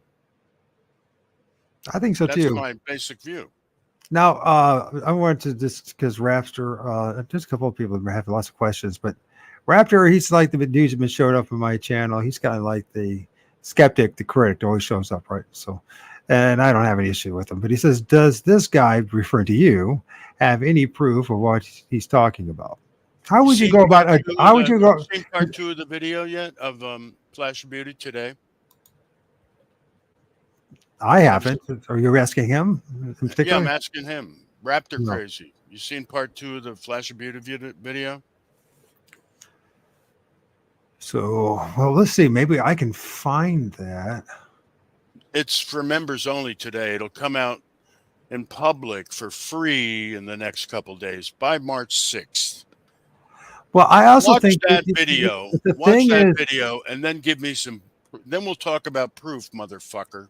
Thank you. Okay. I also think we're in a dilemma too, Henry, and that is a lot of people. And I think it's not such an unreasonable thing to ask, because until I had my own experiences and started doing my own thing and started doing my own research, I was in the same camp. Where's the evidence? Where's the evidence? Where's the evidence? Where's the evidence? Because it just, and most, and there's a lot of.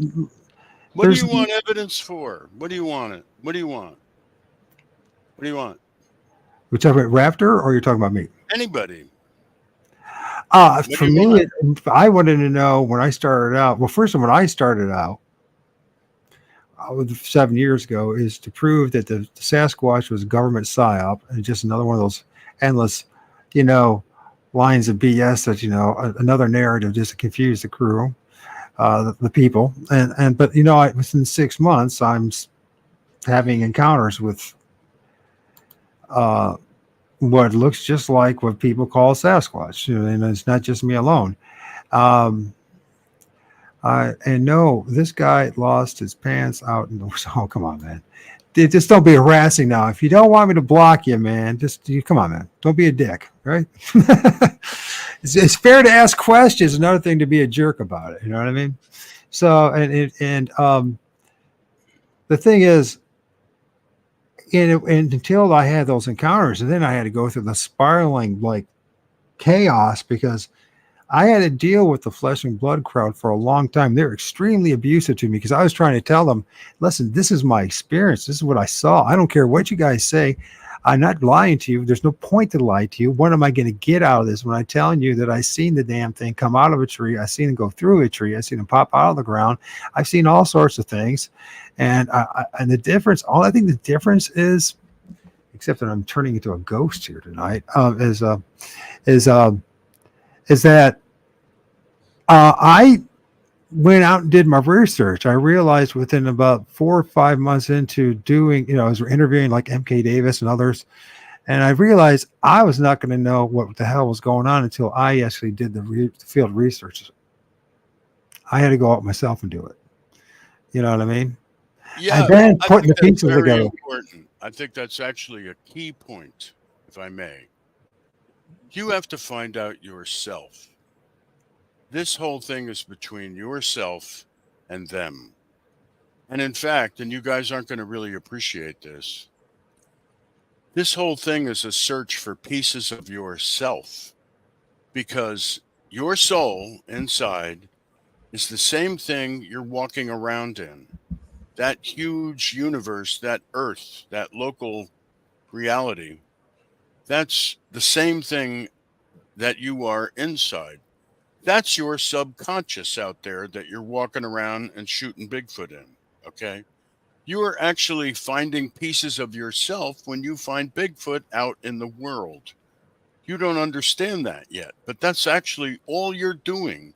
You are looking for pieces of your own self, and you think it's Bigfoot that you're looking for.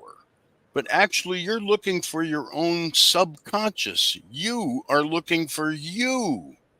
And so I know that might sound a little Eastern to you knuckle dragon dudes, but that's really what it is. That's what's going on from one point of view. Do I have proof? Well, I explained that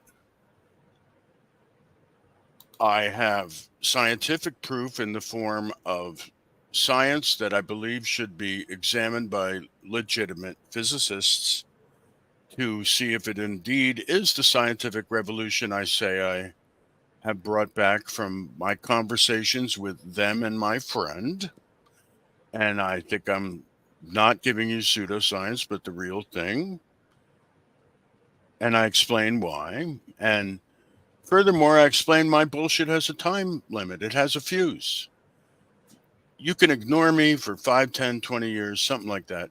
But in 5, 10, 20 years, technology is going to get to the Planck length, and you'll know if I'm full of shit or not. So if you hate what I have to say right now and go, no, he doesn't have proof, look, that's because you don't understand the science that I'm trying to hand you. I'll go, look, here, can you understand this modified general relativity equation? This ought to prove it to you guys. But I realize who I'm talking to. You guys may not be able to get that. Plus, I might be crazy. So I'm going to run it by my actual physicist friends and see if I am crazy. So I'll get back to you on that. I may even come back to you even harder than I do now. That's probably what I will do. But the thing is that regardless of that, 5, 10, 25 years, whatever it is, I'm hoping it's very soon. We're going to hit the Planck length, and boom, you're going to know, because everything that Einstein predicts in my modified equation is predicted to hit the fan when we reach that size in our technology. Then you will know all the stories I'm talking about Bigfoot, because not only that, what my theory says is then you run into Bigfoot. That's when you meet them face to face. You smack into them because they're playing around with the Planck length all the time. And so once you start playing around with it too, the two cultures are going to intersect, no doubt. And we have to deal with them. So it's just a little bit of time that you have to cut me some slack. Like maybe you can ignore the shit out of me. I don't care, because I'm not here to actually convince the public. I want to convince some key people and my friends. I got some people I got to talk to about this. That's more important to me as a retired old guy who's quite happy retired than impressing the public and becoming some kind of YouTube star.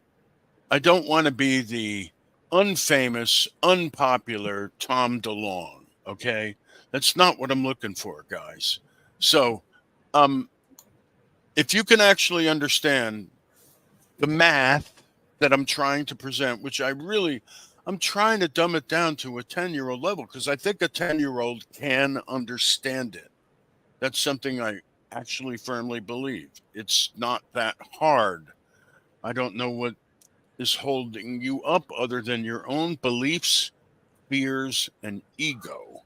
So, take a look at it. Give me a shot, you please. Or maybe not. I mean, whatever. I've got burnt out on the Bigfoot community in the year 2000. I told you all to fuck off. 22 years, I tell you 23 what, years I'm later, about ready to I'm do that back again. 23 years later, okay? But you don't understand. I created the infrastructure that you are now using. I created the very first Bigfoot discussion group like this, and had the very first discussion of flesh and blood versus woo. The very first 8 years of that shit.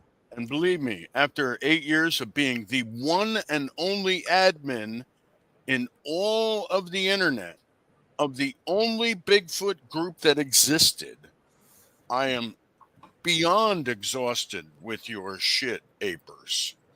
And then I became a scientist for 30 years and actually did real biology and became world famous in my field. I could crush Meldrum like a fucking bug if we had who has the bigger dick in science contest, okay? Want to have a pissing match with Meldrum? Fuck you guys. So the thing is that now I'm this giant imposing creation.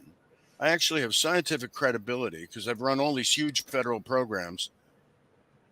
I come back to the Bigfoot world. I take the same shit I took when I was a baby. And let me tell you something, guys. I know something now. I've been through the wars. I almost got killed trying to find Bigfoot. So I'm not ready to take any shit from anybody. If you're nice to me, I'll be nice to you. But if you're not nice to me, fucking die. I came through the punk rock world. I don't give a fuck. Fuck you. That's how simple it is.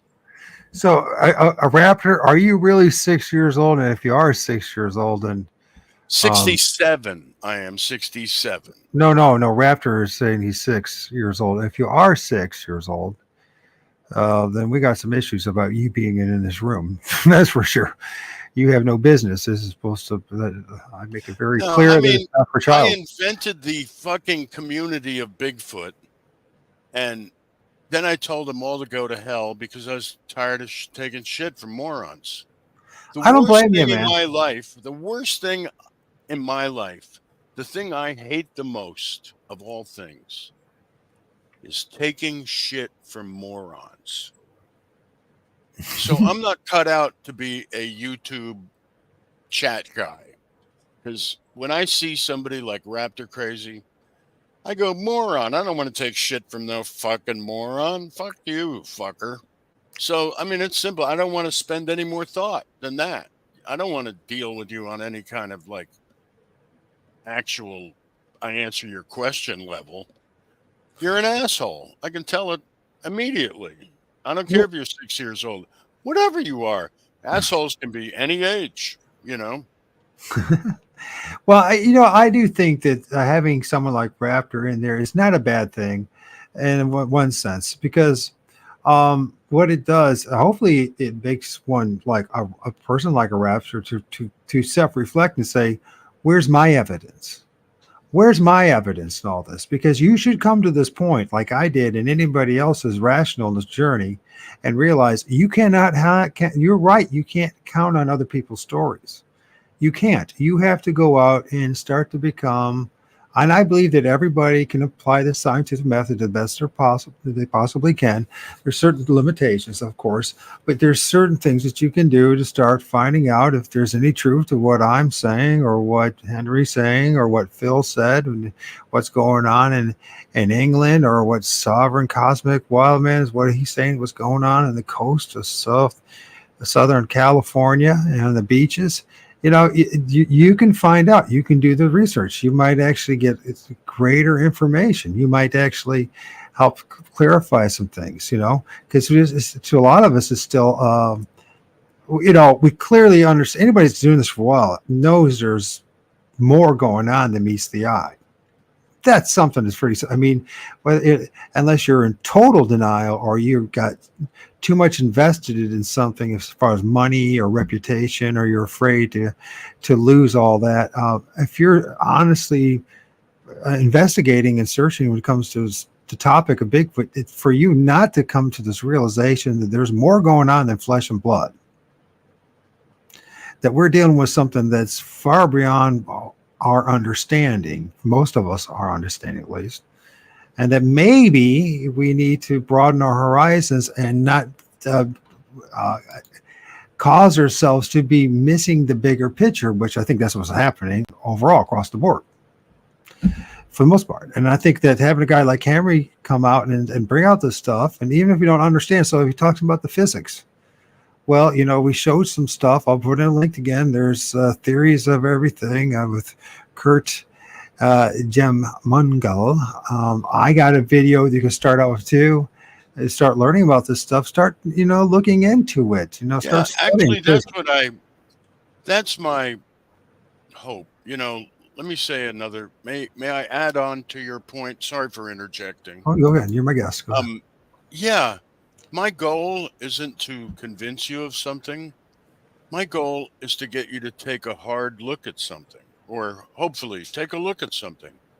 I mean, what I'm saying in a lot of my, hey, where's the proof, is go back and take a hard look at Salvatore Payas's patents that the Navy recently put into the public domain and released royalty-free patents on new technologies.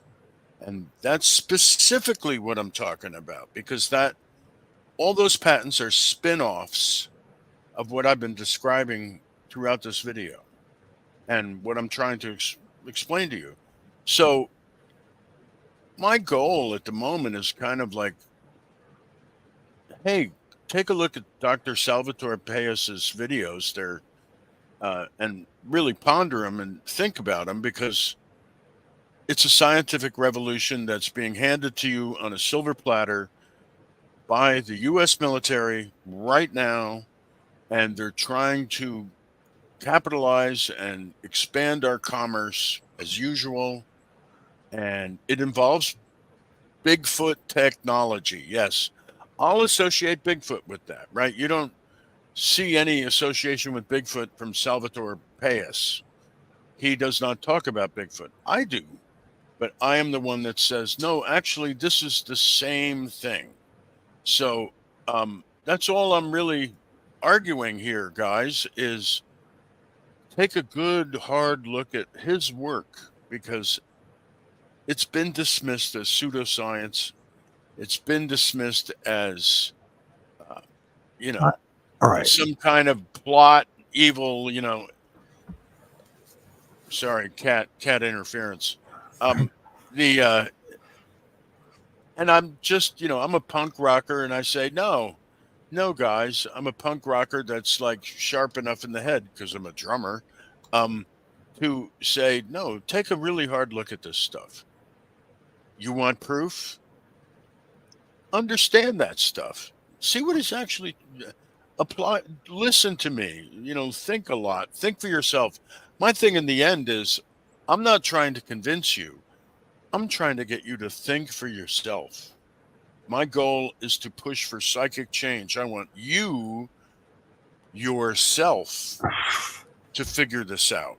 I'm trying to help you there. Raptor is desperate. He wants me so bad to block him, but I'm not going to block you, buddy. So keep it up. Keep begging for me to block you.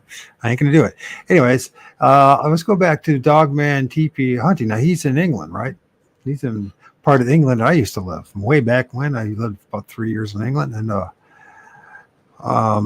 I have recent video proof of orbs. Now, you talk about this as well in your book about orbs or about UFOs. They're 6 inches to 30 feet, I think, feet. And it says here, I filmed in 30 FPS. Frames per second. Frames per second. They traveled towards me from a distance in only 3 frames and morphed no frame drops in FHD. I'm sorry, but I'm trying to read Full high this. definition. I'm having a hard time reading the thing. I must be getting blind. But I cannot evidence why it happened. Yeah, well, it's fair enough. What do you think? You have any ideas? I mean, let's go. No, I mean, by the way, I have like this. Henry not only did he have this interesting encounter, but he also UFOs were involved in Men in Black. It's part of the story, man. So what is your take on this? You're up in the mountains there. You're in that. Tell us a story a little bit about what you experienced and the kind of strangeness, and then maybe we can tie it in with this question. I should give you a little more of my background, just quick. First thing I did when I got $5 million to look for Bigfoot in 1993 was I spent 3 years checking out 500 Bigfoot sighting reports, sending a team to go out, investigate, armed with questionnaires, and depending on what type of sighting report it was, give them a footprint questionnaire or a hair sample questionnaire or a sound questionnaire or a smell questionnaire. And we had questionnaires for each type of Bigfoot event. And we assembled 485 sighting reports across Oregon and Washington in a database. And I interviewed 1,000 people about Bigfoot who had encounters. And that was the first thing I did after I had my own encounter. So my encounter that I talked about briefly before, where the weird month of August to September 1993, immediately I became on the board of advisors of the Bigfoot Research Project run by Peter Byrne, and we collected 500 things. So this team, we also took GPS coordinates. And we analyzed this data for years, and the impact of meeting 1,000 people that had Bigfoot encounters right away, right out of the box, blew me away because there were so many what you would call woo stories. I mean, out of that 1,000, the majority were woo stories, 600 maybe. 400 were simple, Bigfoot ripped a deer in half and ran off with it. Bigfoot crossed the road. But 600 of them were really weird, and they got weirder and weirder. My experience is totally weird. I totally relate with it. So I had to take the woo into account right off the bat because I collected data, and I said, wow, the majority of the data is actually woo. That's for real. We assigned a credibility rating to each report from 1 to 16. We tried to deal with what you try to deal with. And we couldn't do it without being subjective because this is science. Whenever you apply a subjective criteria to a data set, it is no longer really a data set. So once you take the woo reports out, you're not dealing with the whole phenomenon because, as we used to say back in the day when I used to have this argument 30 fucking years ago, this is why it's boring the living shit out of me. I don't blame you, buddy. I really don't blame you.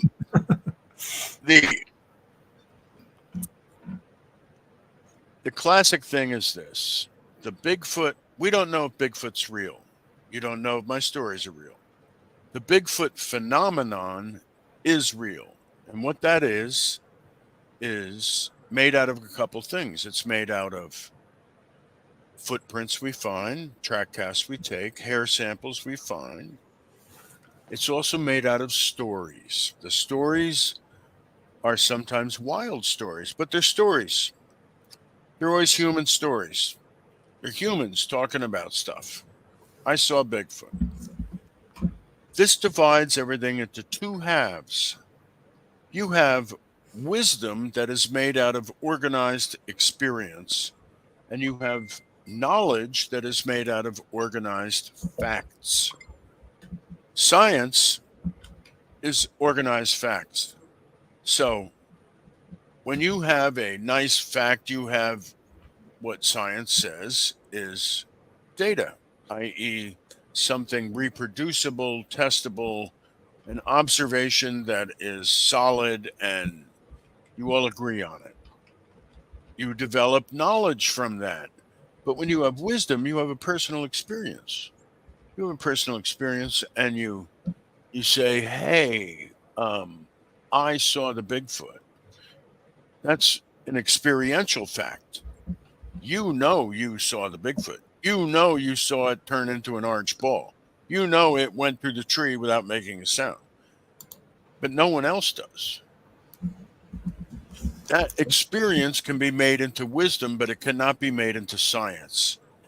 Every Bigfoot researcher alive tries to take the experience and put it in the other framework. They don't want to go experience equals wisdom. They want to go experience equals knowledge.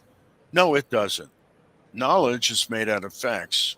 And in scientific terms, different. So you have two halves of these things. And basically every researcher confuses the two parts. They don't keep what's experience in the experience box and say wisdom, and they don't keep science in the science box and say knowledge and facts. And they don't really either side in the classic woo versus ape debate. Both of them violate science because the woo people, of course, they're not really too concerned with the measurement of the tracks. But the science people, science people measure the purported science people measure the tracks, and they say, look, I've got tracks, I got this, it has a metatarsal ridge, therefore it's an ape. And they jump from A to B and make a staggering conclusion, scientifically speaking. I'd like to see the logical chain of data that gets them from the footprint to the final conclusion that this is an ape. The way they get there is by going to the wisdom and the experiences. And they say, well, there's stories about it acting like an animal, ripping a deer in half. There's stories about this and they can find anecdotal data, which in science terms means nothing, to support their case. And so they find all kinds of anecdotal data, all kinds of stories that suggest it's an ape. And then they apply that to the tracks and they say, well, and therefore it's an ape. No, that's half-assed science. The quote-unquote most scientific people in Bigfoot are doing completely half-assed science. Any scientist out of this field wouldn't call it science at all. They'd laugh it out of the inbox on their desk. It would go straight in the round file. Ridiculous, to even imagine that. Now, the problem is that the woo people are not very much better. The surprising thing, in my opinion, is that the woo people are actually way closer to understanding what's going on. They use their intuition to actually understand what's going on, and it seems to work a lot better, get them a lot closer to the actual, and here's the kicker, scientific conclusion. Because in the end, there is no woo at all. It's all just physics. And that's what I'm trying to explain to these knuckle fucking draggers, is there's no woo. It's physics that you don't understand. I'm trying to explain it to you as a dumb punk rock drummer. I'm not the best guy. I'm going to try to get real physicists to come on board with me in my insanity. That's always a tough call. It's a tough crowd when you go up to real physicists and you go, hey, I'm just a fucking rock drummer. Will you please look at my theory? And so about Einstein. But the thing is you got to fail big. So I'm going to go for it. What the hell? Yeah, I understand completely. You withdrawing. I understand your anger. Just old anger. I'm reliving old anger. See, I'm reliving the old days when I used to fight these guys and go, yeah, but you're half-ass scientist shitheads. Fuck you. But the thing is that, no, I couldn't say that then because I didn't understand what I do now. I did real science for 30 years, and it was competitive. I had to go against 200 projects every year in the Columbia Basin to restore salmon. And I had to compete with 200 other groups of scientists to get my project funded. And yes, Bigfooters, I'm bragging now. Every year for 20 years straight, my project was always in the top 5 out of 200 of every scientist, every biologist in the Pacific Northwest. Okay.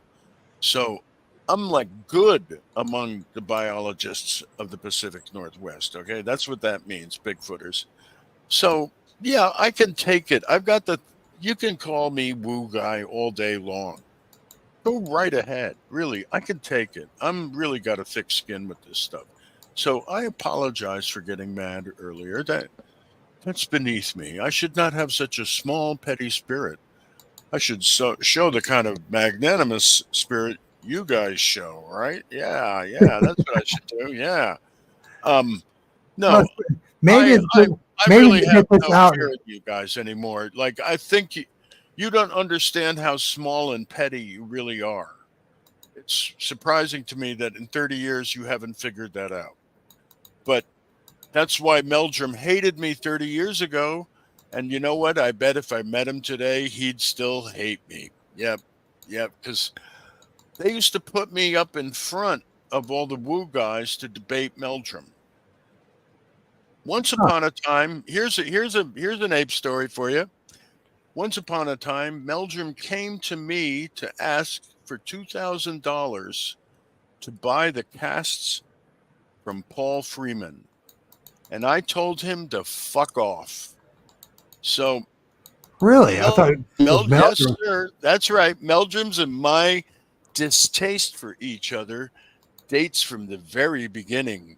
I have had Meldrum as a thorn in my side, like He, since he is a bit of before an he arrogant prick. born. I'm sure he's here. Certainly is. Oh, he's a Mormon bishop, even worse. I tell you. I mean, Hey, now, just hey, I grew up a Mormon, so of course, my here's here's the funny nightmare thing. paper.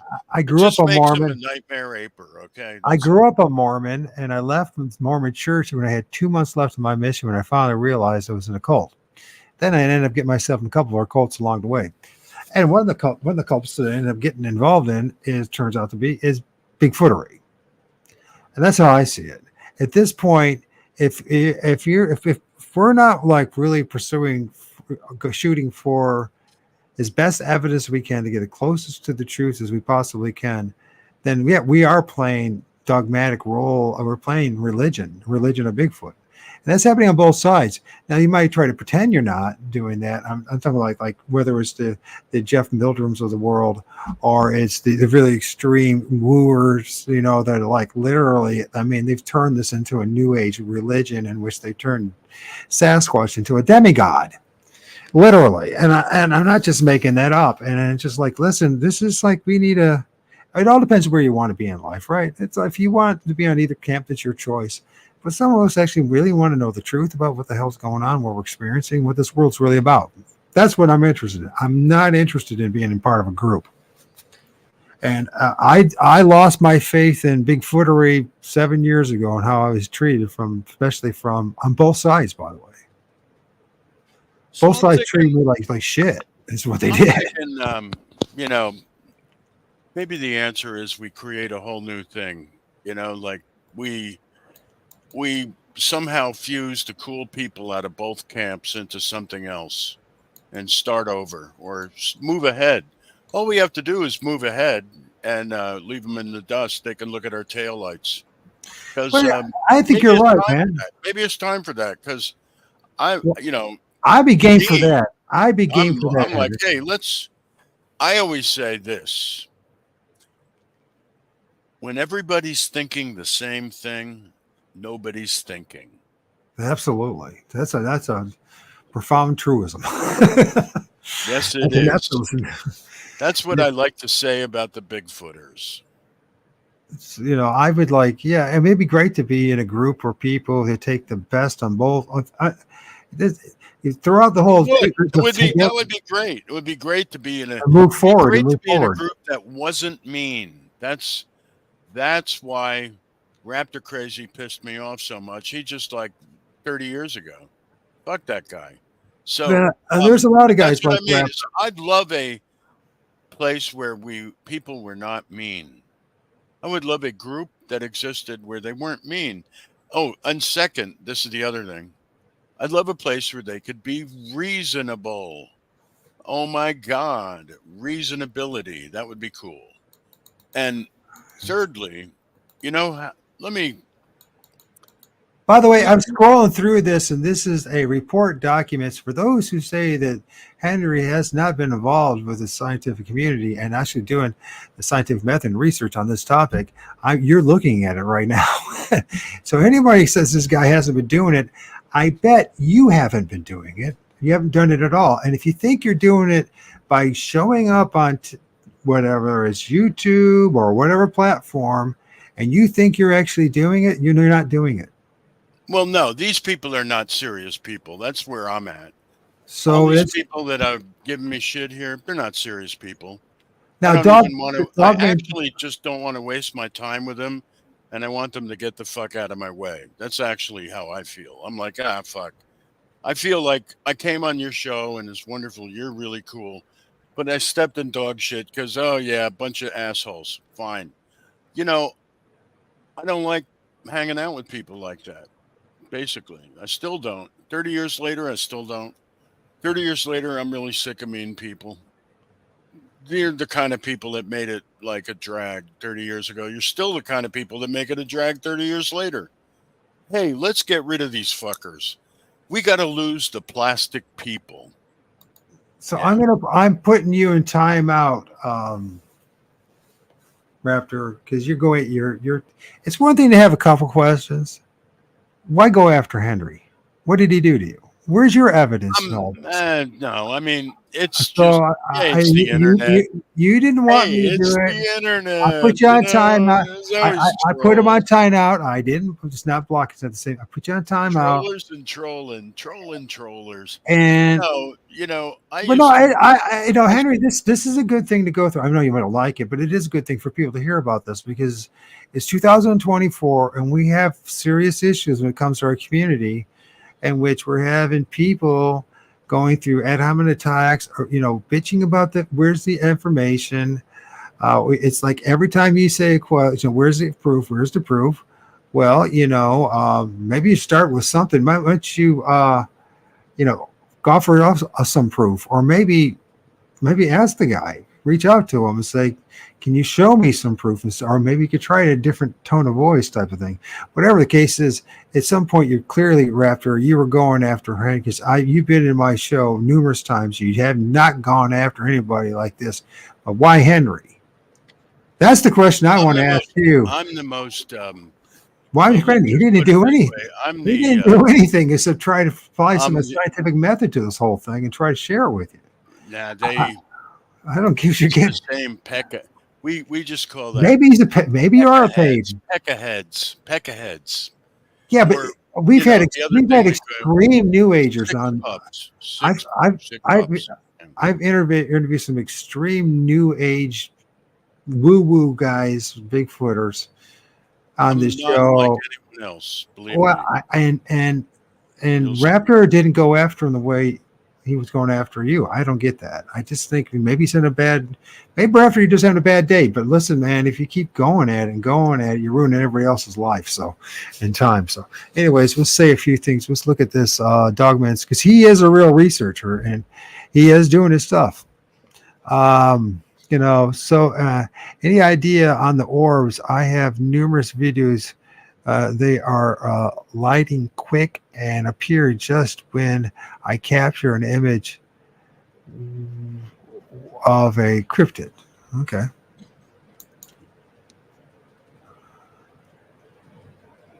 Yeah, nothing wrong. There's never anything wrong with standing up for yourself. Actually, standing up for yourself is never a mistake, right? So there's never anything wrong with questioning, ever. No. But if everything you say and the person's, where's your evidence? Where's your evidence? You're like, well, geez. What am I claiming that needs evidence? Exactly. We're showing you a scientific paper. You literally can find it online.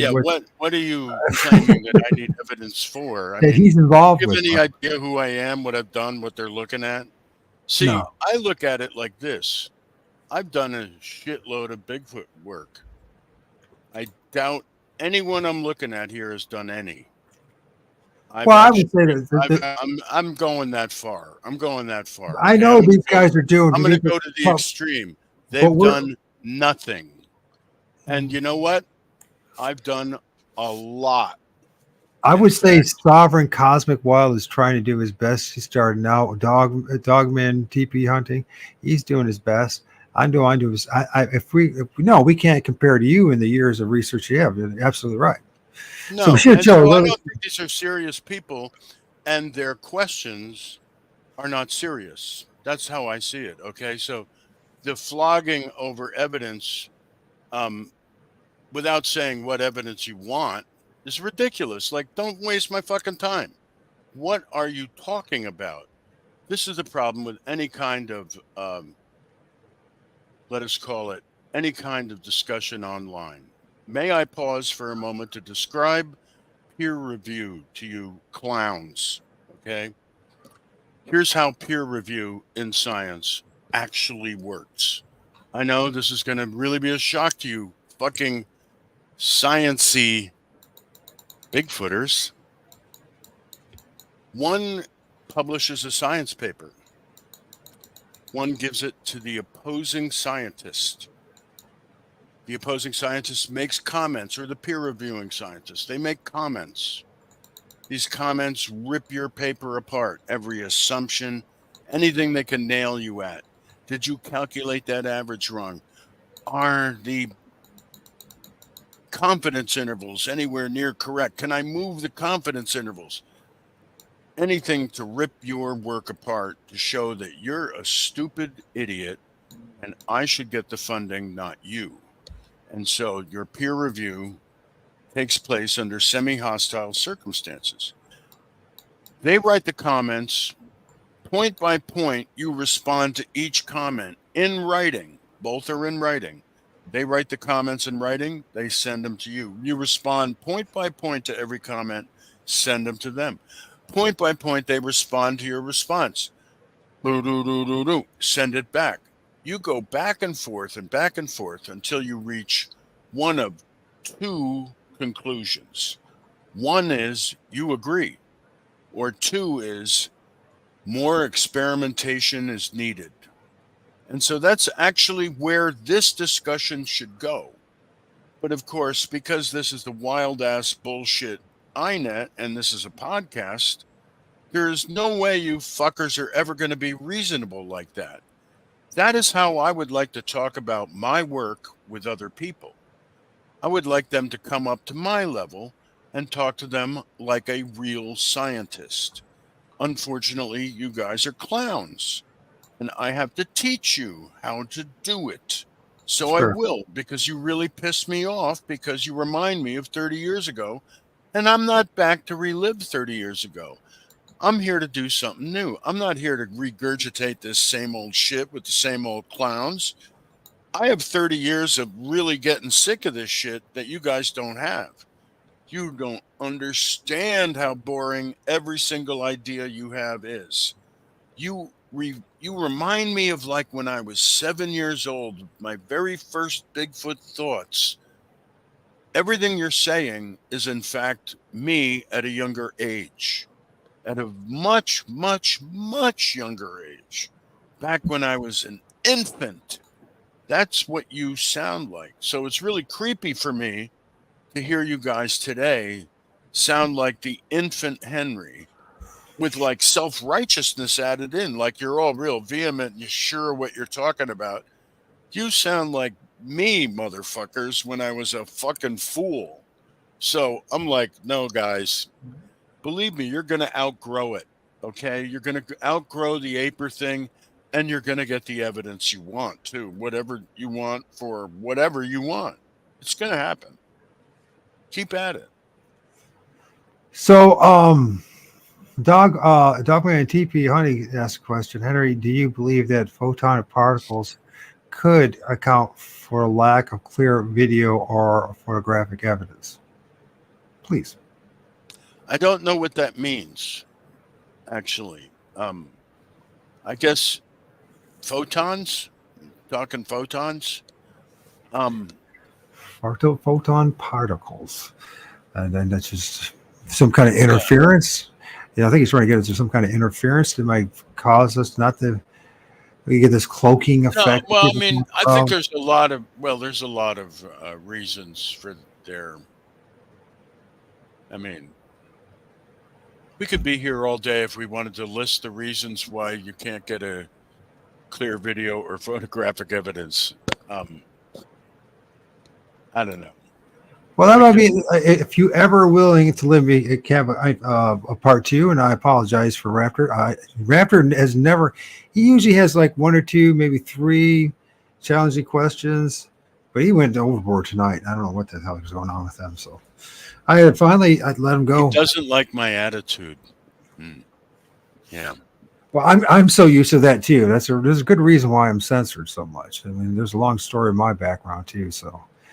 I've been standing up for people for a very long time, and I have. I bet you have, yes. And I have been severely censored by Google and YouTube, and I still keep going. So, anyways, and I know we've been doing this now for actually 2.5 hours, and I don't want to wear you out. Yeah, I might have to go here. Yeah, might have to. So, please have to check in with my wife. Yeah. I don't have one, and my son's now. I'm sure he's sleeping because he has a cold. So, yeah, Henry, I do appreciate the time that you spent with me. I'm sorry we kind of deviated a little bit, but maybe it was necessary to go through this. Maybe it's No, in whatever some you ways. want, wherever you want to go is fine with me. I don't know. Maybe got a little hostile towards your audience in the chat room. Oh my. Well, But you know, I've interviewed him. He's a good guy. He's dogman TP hunting, and he'll admit that he's like new to this whole thing. Sovereign cosmic wildlife. He's kind of new to the whole thing, and they're adding little pieces of the puzzle. They really are. we all have a piece of the puzzle. I really firmly believe that. I mean, all I really have is a little piece of a puzzle that I want to share with you. Because I'm old and I want to make the best of what I got left. Okay, so I don't really have a terrible hidden agenda like beyond that. I, yeah, and yeah, proof, you guys. Well, if you understood what I was saying, you'd understand there was proof in what I'm saying. Strange, huh? Yeah, true. Strange, but true. Anyways, in the scientific method, we're looking for evidence to support a particular It's like theory. what evidence you want for what? You know, I mean, when I do science, I describe a methodology because that's the first step. And in that methodology, I describe data collection because that's the second step. What is going to be considered data in my study? Am I going to call this data or that data? Is it going to be footprint casts? Made by who? Where? In other words, you define the boundaries, you define the data set. You say, this is going to be the data set we're going to use in the experiment. That's what you do with evidence, guys, right? That's what you do with evidence. So what kind of evidence do you want for what?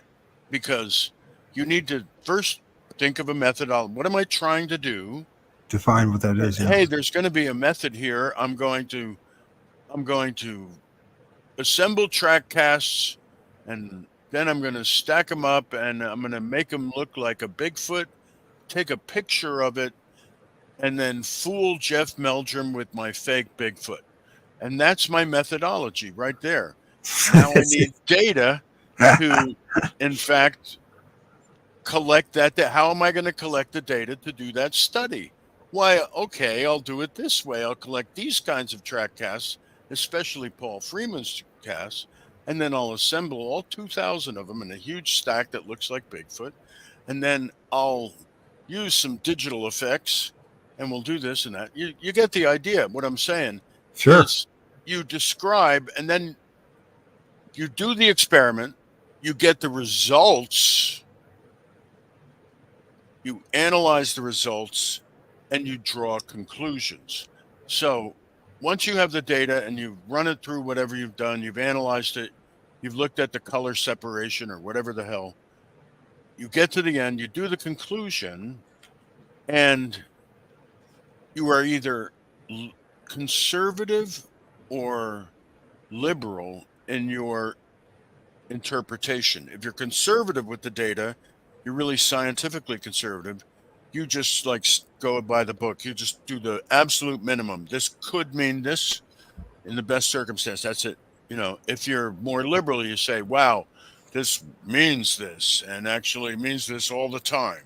So you have to look at how they come to the final result and how they actually interpret their data. Are they liberal or conservative in their interpretation? So this is how you do it, but you have to actually decide in the first place exactly what the data set is that you're looking at, exactly what the evidence for exactly what you're trying to do. Raptor is a troll, aren't you, buddy? I blocked you for the night, and you sure as hell came in. So I would not take anything that dude says, period, at this point. So I if he managed to get back in there. I haven't seen him. I've been ignoring his comments, right? You know, like So I would take him seriously. At this point, Raptor, you have demonstrated to me that you're 100% troll because of your behavior. I've seen this before numerous times. I'm very liberal. I'm very generous to my audience as far as allowing them to have their opinions and express their opinions. But you managed to just get back on after I took you off for the night, and you managed to get back in. Time out. So So, listen, I want you to come next time, Raptor, with all the evidence that you have, and anything for that matter. To show us any time you've actually applied the scientific method in your life. I'd be more than happy to check it out. In fact, I'll let you have a show with me. You can come on and you can show us all the data and how you apply the scientific method in your life. And Bigfoot, let's put it that way.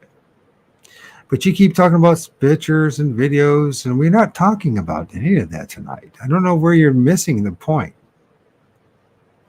Well, I'm trying to raise the game of the Bigfooters. I would like them to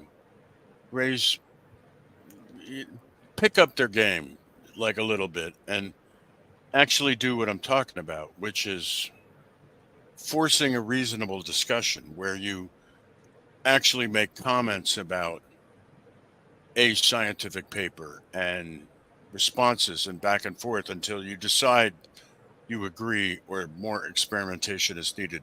I would like to see the Bigfoot community actually run like any science community anywhere. That would be a huge improvement, but only for the people that think that science is going to give them all the answers. I can help them by showing you the alternate version of Einstein's field equation that will help you understand that there is no woo and that Einstein explained woo in physics. And you guys need to pick up your game. You got to bring it up because Bigfoot's not going to dumb it down for you. So why do you think it is? Here's a question. Why do you think it is that people are so, in this field in particular, but it could also be ufology and paranormal as well. But anyways, like this field, there's just like an overwhelming amount of hoaxers and an overwhelming amount of like debunkers and trolls. It's just like, it's absolutely the most amazing thing. Why is it, do you think, that there's such a this? Is there something? It's my fault. No, it's not just you, because this happens. No, it's my fault. No, it's my fault. It's your fault. It's truly my fault. No, it really, really, really is. I'm not kidding. Because I'll tell you a story. We should go. I didn't keep you any longer, but that's okay. I'll tell you a story. I was thinking of you because if well, I don't want to. I'm thinking of my wife who's going, what the fuck's going on? So, right. I'm hungry. It's dinner. The very, very first Bigfoot thing that ever existed on the internet was alt.bigfoot, which was a Usenet news group. Usenet was the first thing on the internet. We had email, but the first shared thing, like the first social media, was Usenet, and it was just a newspaper bulletin board with columns, and you could get your own heading. And alt.bigfoot was one of the very first headings, the very first Usenet that ever existed on the internet. 1993. The alt.bigfoot had an opponent, alt.barney, because Barney, the purple dinosaur, was Bigfoot's enemy. So the alt.bigfoot group was filled with hackers, and alt.barney was filled with hackers.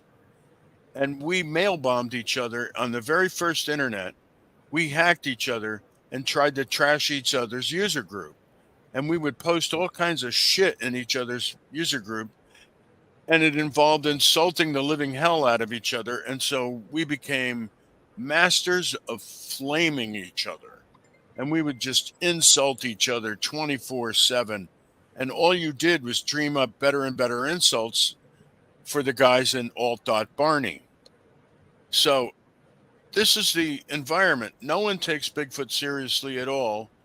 It's a hacker group where all they do is insult each other and insult everybody else on Usenet. We would break into every other user group on Usenet and post all kinds of "fuck you, Bigfoot." Yeah, we're here to stomp. You know, we were just like, we were a comic terrorist group. Okay, so Alt.Bigfoot is this comic terrorist group. So is Alt.Barney, and me and this Native American. His name is slips my name. Anyhow, we are pissed off. Silas Salmonberry, Silas Salmonberry, a Kootenai Indian who had been taken off the res and raised at an Indian school in Chicago, had a master's degree in signal processing.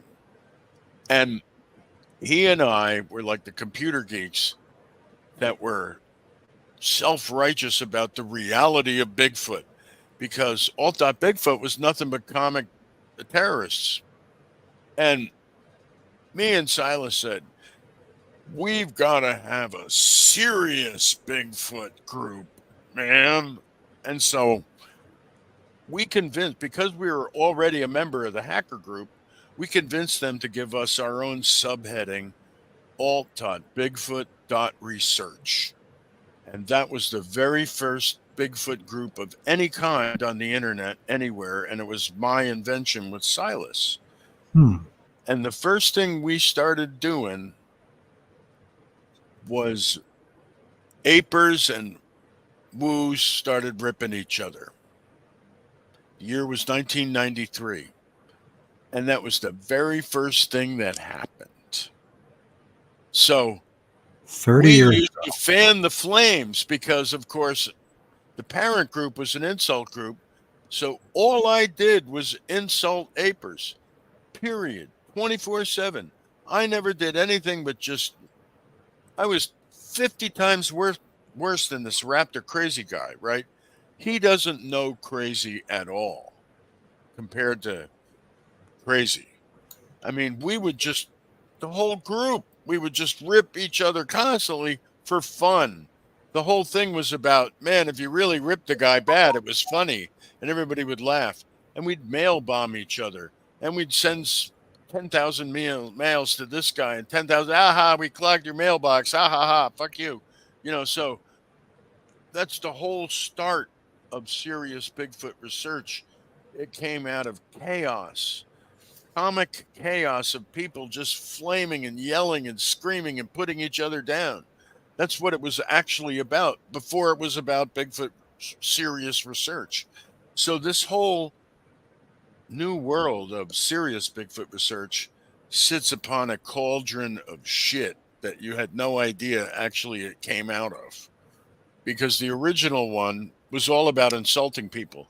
We didn't care about Bigfoot whatsoever. We just wanted to insult motherfuckers. So that's why I'm so quick on the draw when I run into someone like Raptor Crazy, because I'm just like, hey, I invented this shit, motherfucker. You have no idea. Fuck you. You know, so the thing is we all came from that. Because you sprang from my asshole, we all came from that beginning. And that's why I can refer to you as infants, because in my childhood, when I was an infant, I acted like you. Exactly. I just fucking ripped dudes for the fucking hell of it. Like, I invented that. That is my invention. You are my child, motherfucker. Sorry, mistrue. What can I say? Anyhow, we should go. But no, I've never brought the modern world to that before. I've never said, you know, oddly enough, it's ironic. Fighting, you know, it's like a hockey game. I went to a fight and a hockey game broke out. We were having a fight and a Bigfoot group broke out. That's really what happened, you know? So, and it led to all the others. I think it's highly ironic at my age. So, what What the hell? Yes. Well, Henry, I appreciate your time. I truly do. And if anybody, I got a lot out of this. I'm glad. Thank you very much. I enjoyed it. As I may have just indicated, I enjoy the tug and pull of success and failure, and the online repartee with the delightful guests. Yes, indeed. Hmm. And I haven't had any. I haven't had any of that in a long time. So, but he doesn't have a YouTube channel, but he does have a website. And that website, and first of all, you can find his book, Henry's book. I got a couple of them. Yeah, I got a couple, and I do have a YouTube channel. You do? It only has 2 videos. Oh, They're PowerPoint presentations because I try to explain the science with PowerPoint presentations. And, I'm just like a puppy dog physics guy. So it's difficult, but I try. And is it your some name? people understand. Is it Henry Henry Franzoni, just my Okay. name, YouTube channel, 2 videos. I had no idea you had a YouTube channel. Okay. I made him because of this book, because nobody understands this book. And like today was another example. Nobody knows what the hell. Prove. I'm like, well, you read my book, you understand what I'm saying? No. Well, I'm saying here's the proof. You got to wait a few years, but here it is. So it may not be proof in your hand right now, but if you think about it, it is proof in your hand right now if you actually understand. Nikki says, I'm trying to help you think for yourself, and I hope I can help you think for yourself and find the evidence within yourself, yes, that proves to you what's going on. Yeah. Anyhow, yes, we will. So once again, Nikki from Sasquatch Secrets, the Flash of Beauty channel has a recent interview with him too. Which you should see both of the latest interviews they put out today and the one by March 6th. That's where I explain my story. That's where I get to actually tell my story. I finally get to tell my story in the last 2. Was Henry one that interviewed with Bigfoot Society channel? I'm not sure. Boy, is that Jeremiah? Byron? Sure. Like I said, I'm really not in the community, so yeah. I do channel. I interview. Yeah, you and me are not the ones to ask. Yeah, I'm like that. I interview people, and I do my own research. To know everybody. I think if it's Jeremiah, you have to Bigfoot Society beauty video, and then you'll understand why you should look at my latest videos and not the earlier ones. Well, the earlier ones are fine, but the later ones have so much more information. And the last one is where I finally just tell my story without all the stuff I leave out because people think it's so fucking crazy. So Nikki says it's Jeremiah. Yeah, Jeremiah. It's okay. Yeah, Jeremiah, Byron, Eli Watson. I really like Eli. If he's on there on Bigfoot Society channel, yeah. Eli's and Jeremiah both interviewed me, and I'm trying to meet the new generation, right? Yeah. I like Eli. He's a cool dude. And I like Jeremiah. He's a cool dude. So Nikki's been around a long time too, by the way. Those are long time ago. No, Sasquatch Secrets. She's been around a long time. You guys got to hook up together and have a conversation. And let's see. Even if you guys do have some disagreements, I think you guys will have a mature adult conversation about it, I believe. He said that the CIA is run by Sasquatch. No, I don't think he said that. Did you say that? I didn't say. No, I actually watch my. If you want to know what I say, in the most clear terms, and we got clear. watch my 2 Flash of Beauty videos, the one that came out today and the one that's going to come out by March 6th. That's available to subscribers today, but will be available to everybody for free by March 6th. Watch those 2 videos and you will see the relationship I described between Sasquatch and the CIA, which I describe in detail in those 2 videos, okay? Where I add a lot of details to it, right? Actually, you got to see those 2 videos before you give me more shit. That's really what it comes down to. Give me more shit, ask me more questions, but see those 2 videos first. See those 2 videos first, then come back to me and give me shit, okay? And meanwhile, I'll talk to you soon, sir. You are a wonderful host. Well, thank you for your time. Thank Are you ready to you. depart? Okay, if that's the case, it was nice talking to you once again, Henry. And this is his website, and don't forget his book and check out his stuff. So, with that, I'm going to play some music. So, thank you very much. Thank you very much, everybody. Thank you. Yeah, we'll talk to you. Hopefully, we'll talk to you soon, Henry. Yes, I do. I do hope for that. We'll do a part 2. All righty. Take care. And then okay. So what I am going to do is play some music and then come back. And I think if those who are interested, some parting comments and stuff that I'm thinking about. And hopefully, you stick around. And if you don't, I don't blame you as well. So let's see, what should we play? We're going to play, I like Karma Vulture a lot for some reason. Maybe it's time, I need to get some new music is what I'm trying to get.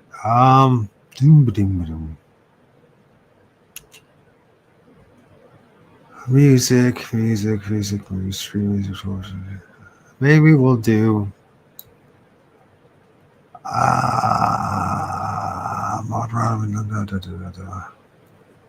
Vulture. Cold. Let's do Cold Feet.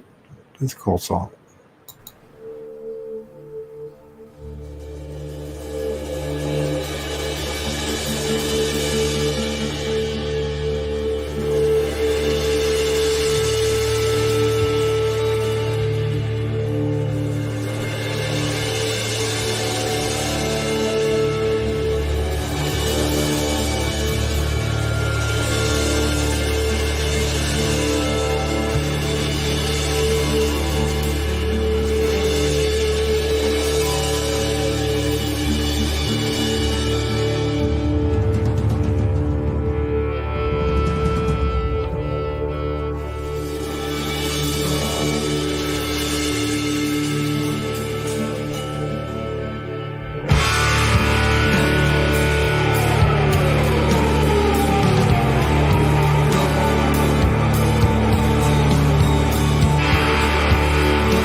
All right, let's see, get this going here. All right. Let's see who's still lingering around with me. It's been a long show. FFS. Well, that went well. Yes. Sorry, Nikki. You're not teaching this guy the right way. And Nikki, remember, you're not an expert, right? So that's Rafter. I actually kind of like him. I think you're a little hard on the. You give a little too much on the image thing stuff. I mean, I think the first one to say, I'm filming stuff, and I'm not claiming that they're all Bigfoot. Yes, indeed. And I have a lot of questions about what I'm filming. I know that I think this has been good for me cathartically.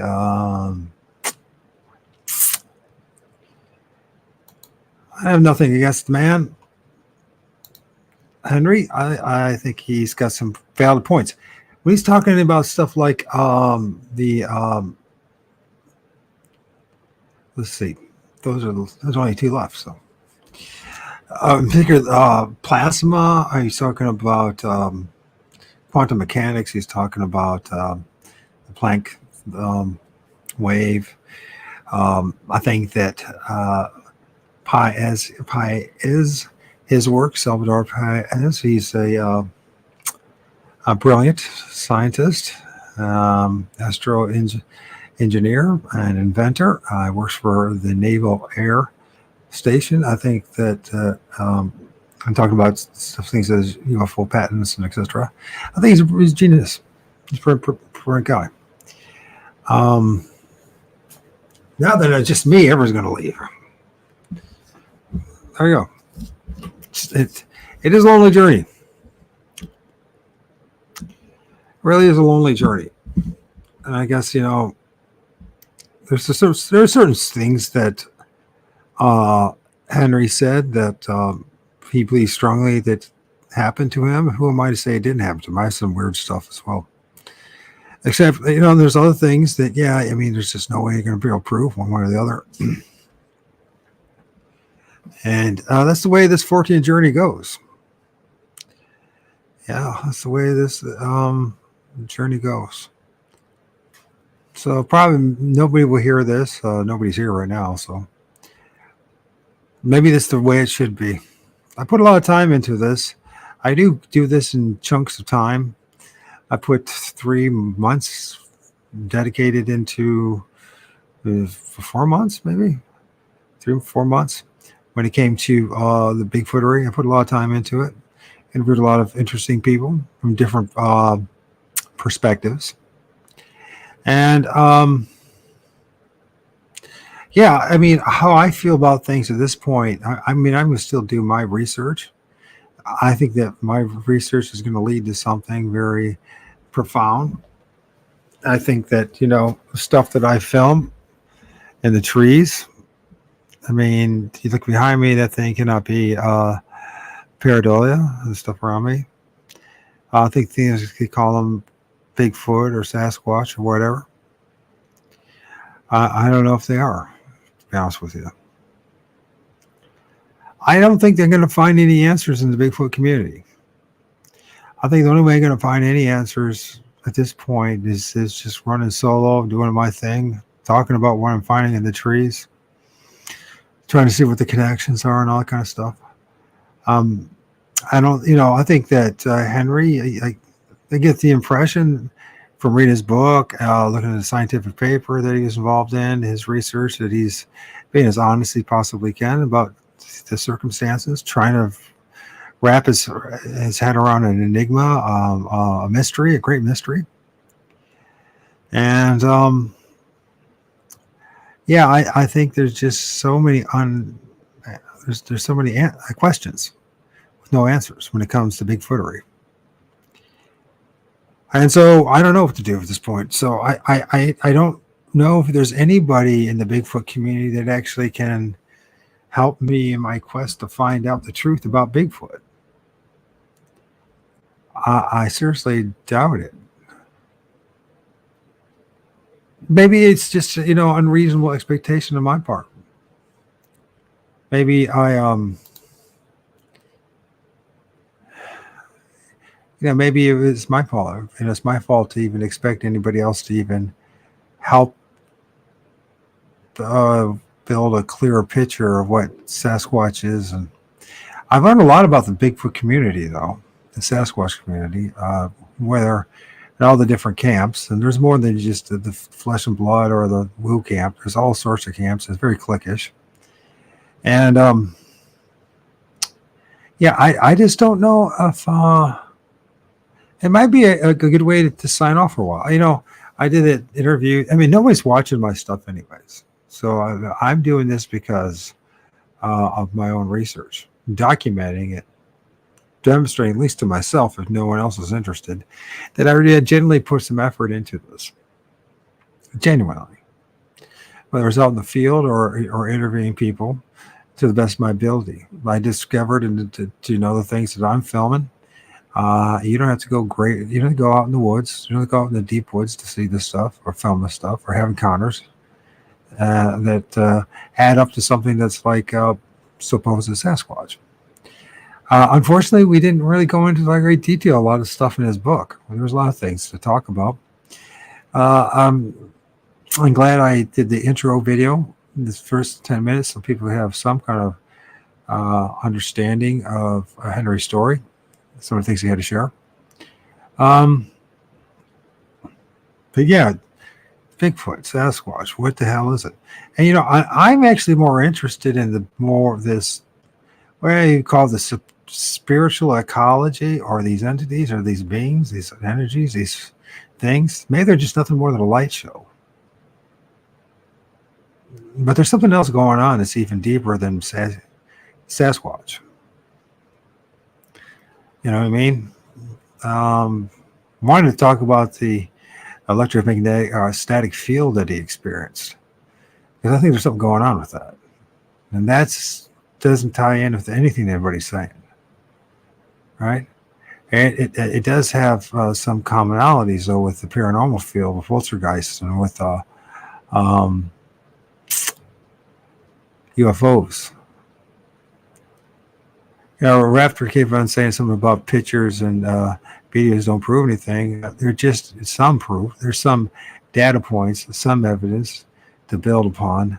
For sure, I mean, I can share with you my images. That's all I can do. I can share with you my video. That's all I can do. I can share with you all else I can do. It's my experience. I'm very limited to what I can do about any of this stuff. If there's nothing else that I'm convincing myself that I'm experiencing something. Back to George. George Hansen had that interview that no one was paying attention to. And he said, go get a job. Of course, he was saying that stuff 15, 20 years ago as well. So he's got the same kind of formula. The best way if you is try to avoid this stuff. I don't know if that's really the case. I find this topic it's far more fascinating, far more interesting than Sasquatch itself or the paranormal UFO. I think that this is a part of the mystery of this realm that we live in. Now, I still, from listening to everybody that I've heard so far, that, with all the confusion and all the questions, and it's 2024, that, this theory or this hypothesis, it's a potential working theory at this point of a soul trap matrix, the reincarnation soul trap matrix just might be what we're in. And that these archonic forces, whatever they are, these entities, these beings, these energies, that people like Bob Monroe talked about these, interacting with these things in Far Journeys, chapter, I think it's 12. If you look in chapter 12 of that Far Journeys, you can find it at archive.org. And it talks about this, the reason why we're here. I don't think we're here to learn things. I think we're here to manifest loosh. our anger, our lusts, our passions. I think we're here to manifest loose. I think that's really what we're here for. And once you realize that's what it is, you can't take any of this stuff too seriously anymore. When you realize you're in a giant shit show that's very much rigged against you, or it's rigged against all of us,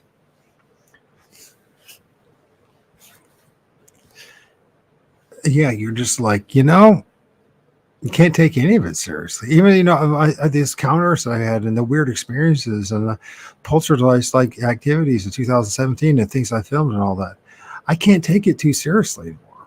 My experience with religion, I see the religion of my experience in studying a religion, and I can see the correlations. It's as clear as day when it comes to Bigfootery. I mean, it's a form of cult. It's borderline. It is becoming a cult religion. Absolutely. And the new demigod's going to be Sasquatch. That's what it's going to be. Problem is, when you start filming quote unquote Sasquatch, you start seeing these different images that people are, and it's just like the stories that they have when in the afterlife, near death experiences, when they go into the astral plane. Everybody has different experiences that correlate strongly with the belief systems that they've been indoctrinated in already.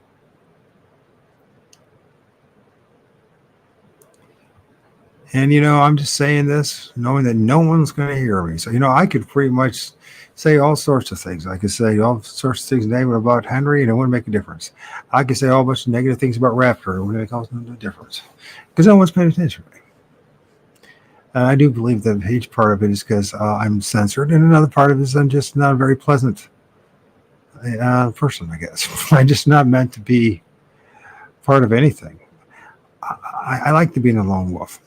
Now, I've gone through a lot. I've seen a lot of things in the past 2 months. And I'm just like shocked at how this it really has turned into a cult. I think that one thing that Henry's trying to do is maybe bring some science back into it at some level. I mean, we can't just stay stuck following Jeff Milgram all day. I mean, it's not going to lead anywhere. You clicks, you have your little groups you're going to belong to, and you can pretend, it's kind of like this, the Baptists against the Pentecostals, or the Roman Catholics against the Greek Orthodox, arguing about things you can't prove, right? It's belief systems, right? My belief system is better than your belief system. This is my evidence. And our problem is we have very little evidence of what we're dealing with. Yeah, we have images of something. I'm filming stuff. You're looking at it. I mean, it's clear as day that I'm filming something. You might say it's just you, Mike. You put some kind of dolls or puppets or whatever up in this tree. And if you would hang a day with me, you'd realize I can't do that. Physically, I can't do that. Couldn't possibly do it. And I'm not going to have my son do that. That's for sure. And I don't get any money off of this. I get no benefit from it. And I know what it's like to be deal with hoaxers. I've had hoaxers literally come into my house and lie to me straight in my face about stuff. Literally. When you find out later, to be exposed. Sometimes I think that they want to be exposed because, they're tired of it and tired of the lie. Now, I do believe the guy probably has some real experiences. Henry probably has some real experiences there. And, he's been out there for a long time and seen things and heard things. And I'm sure his buddy actually told him some things.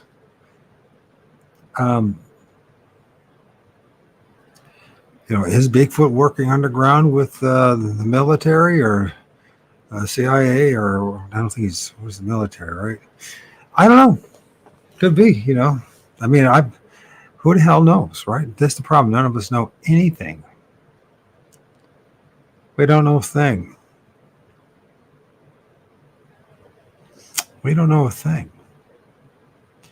We think we do. We read books. We listen to stories. We look at images.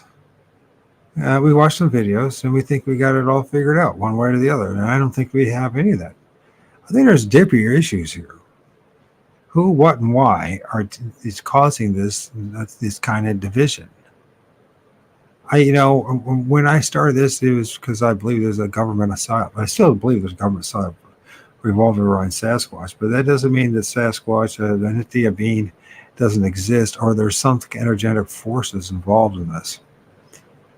Maybe in the end of the day, they've got us so cued in right now with their satellites and everything else that then are that maybe they actually know what our thoughts are, and then maybe through the internet they pay attention to us, and maybe they help, maybe through what modern day magic, if you will, technology, they can actually cause these things to happen.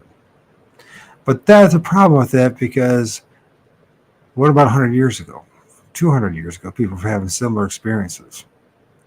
So, that theory could be happening, but probably not.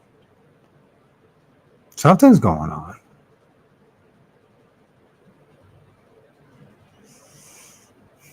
I mean, it's what Henry had to say is not as far of a stretch as saying that Sasquatch has a full fleet of clanky mechanical nuts and bolts spacecraft. I mean, that thing's pretty wild. And as far as abducting women and taking their eggs and making hybrids, I mean, that's pretty whacked out. For sure.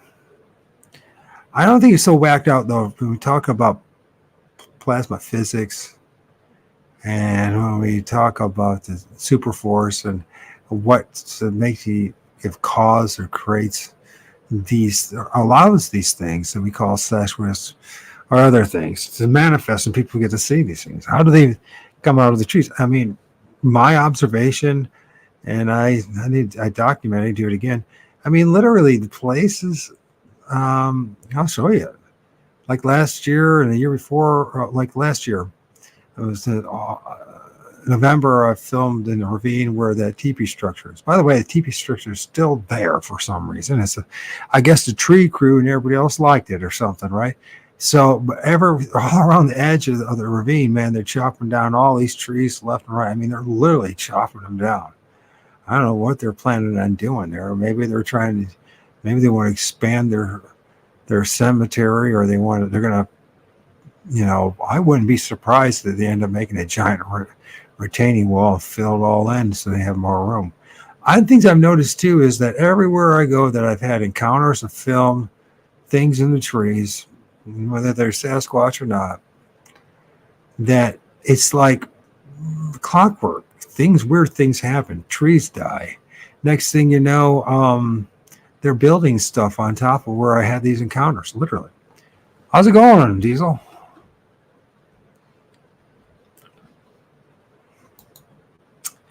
Just talking to them, closing thoughts. I had an interview with Henry Franzoni.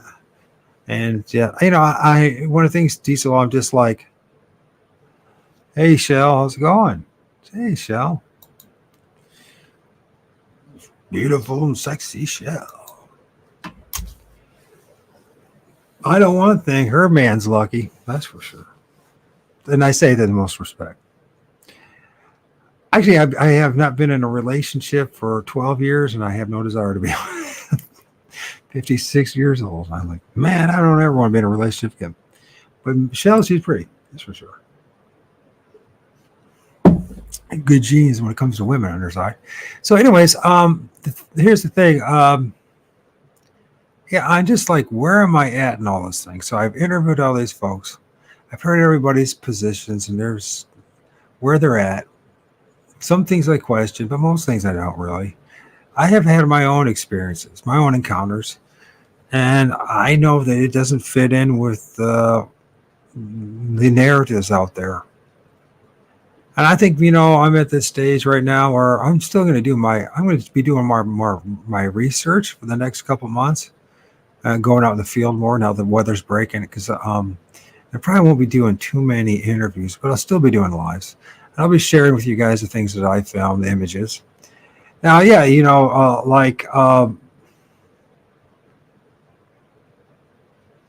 okay. Good, no, man. I sincerely meant that, So tonight, overnight. Great food. Oh, you went out there, did you? Nice.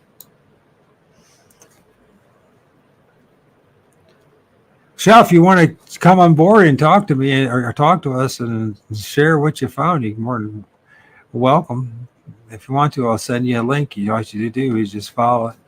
And if not, I don't blame you. If you've been out there all night, you probably just want to just chill out. So,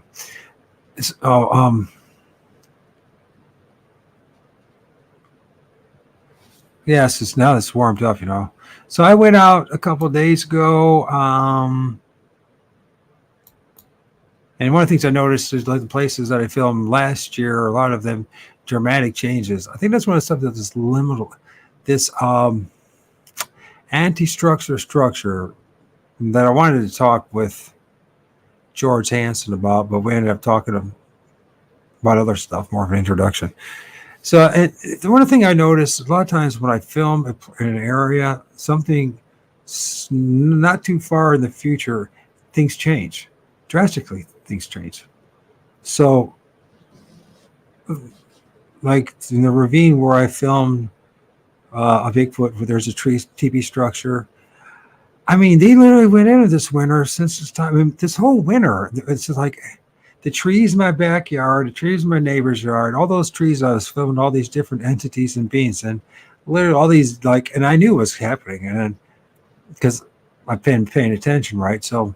And they're silver maples, so they're not like infested with something that they're not like ash borer or something like that. They went in there and chopped up all these trees, all the branches and all that. Some are still around, some were taken down.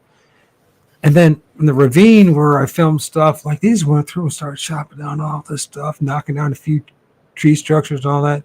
They kept the teepee structure. I guess the guys must have thought it was cool looking. Probably thought it was kids doing it. Maybe it was. But literally went through and just chopped down all these trees. And I'm like, how is it possible over and over again?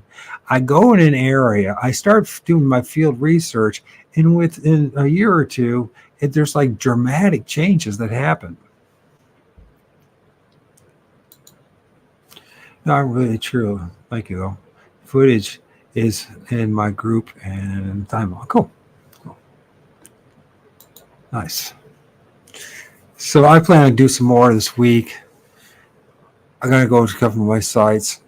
I'm also going to start. One of the things I do when I go out in the field is I get kind of psyched for it, and I get somebody to call it being spiritual. And in a way, I guess it is, because I'm interacting with the spirits, right? Familiar spirits, generational spirits, the spirits around me, right? I realize something. And I call on this thing called the Lord of all spirits. When I say that, most people think I'm not being religious, because it comes from like the Book of Enoch, right?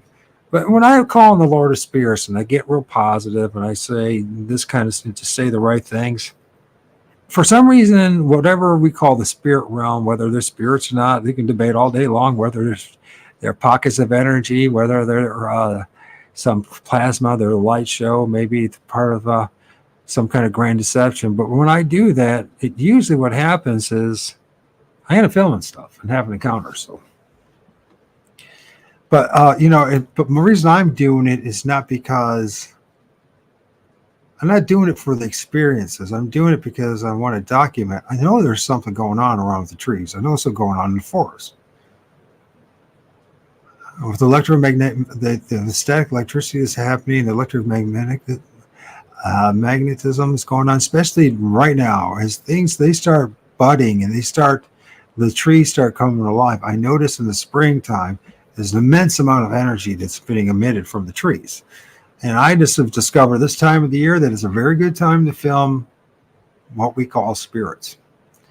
I mean, these beings help maintain the forest, dead stuff, and chemtrails, and they have to work more to keep up with it. That could be my guess. It's fair enough guess. I know one thing, that the trees are. And see, was in the environmental field, and I know about the emerald ash borer problem and how all these ash trees died. But now it's like this past 7 years, it's like they're going after the oak trees, and they're going after the silver maples, and I'm not too happy about that, because these silver maples are like 200-300 years old. Big girth around them. I mean, they're 80 to 100 feet tall, and they're dying. And I don't think it's me that's causing it, although somebody may say otherwise. Is it me causing it because I'm filming them and so they're manifesting and performing for me?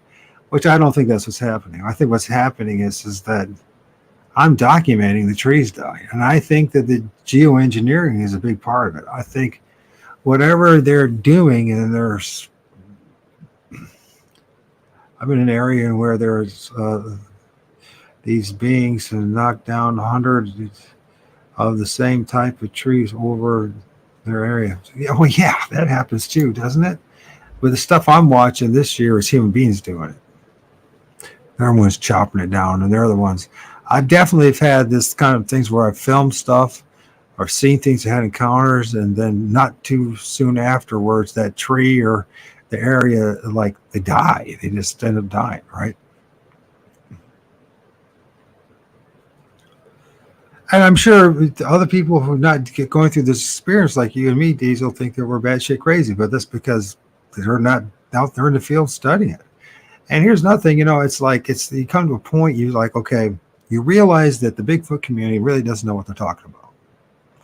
It's not an insult on anyone in particular. We just really don't know what they're talking about.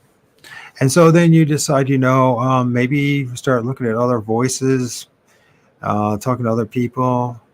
Maybe even talking to people that maybe call themselves sorcerers or witches or whatever, shamans. And they start talking about there's different entities. But here's the one thing, regardless, when you start going out in the woods, you start using a decent camera, you start filming things, for real, you start doing it yourself, you start doing the research, breaking down the images, videos, you realize that there's multiple things. And one of the problems I see in the Bigfoot community across the board is everything's Bigfoot. Everything's Bigfoot. Doesn't matter what it is, everything's Bigfoot. And I have a real problem with that because I'm filming stuff that doesn't look like Bigfoot. Other things look like all sorts of other things. I mean, what about the hooded people? What about the people that walk around or that film their hoods? What about the things that do look like dwarves? That's an issue, you know what I mean? And there's other things that kind of look like gremlins and stuff like that. You say, well, what are you talking about? Well, you're never going to know what I'm talking about until you get on the field and you start doing it yourself and analyzing the images and the film that you're doing. Not somebody else's stuff, and not breaking down. I mean, if you don't have any other options, and I guess, it's fair enough, but if you have the options, and I'm demonstrating, even with MS, and even struggling with walking with a wheelchair or even with a walker, I still can film stuff. I can still force myself to drive, take it easy. I go to places that are reasonable for me to go to, and I'm still filming stuff.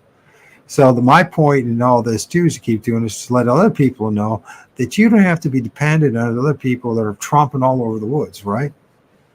You don't need all the, the healthy young bucks that are going 10 miles in the woods or in the forest or bridge to do it. Now, I'm grateful for guys who are doing it. I'm grateful for guys like Diesel for doing it. They are doing it, But I'm also telling you that you don't have to do it. And if we work together on this, collaborate, some people work on the edge of the woods. Some people work in the woods. Some people go really deep in the woods. People try different locations. I mean, I wanted to talk to Henry about his theory about high mountain lakes, and he feels that there's some kind of like portal or something like that nature, so usually some kind of opening. Or then we look at us, in the east, and we don't necessarily have high mountain lakes, but we do have streams and ponds, and a lot of times there's activity in wooded or ponds are near wooded areas or streams, and I mean there's a lot. And so what's the connection there? And people filming stuff, I mean, it's you got, I think that this could be a very fascinating turn of events if people will be willing to do it. You're doing a good job, Mike. These beings are everywhere. Your work, it helps a lot.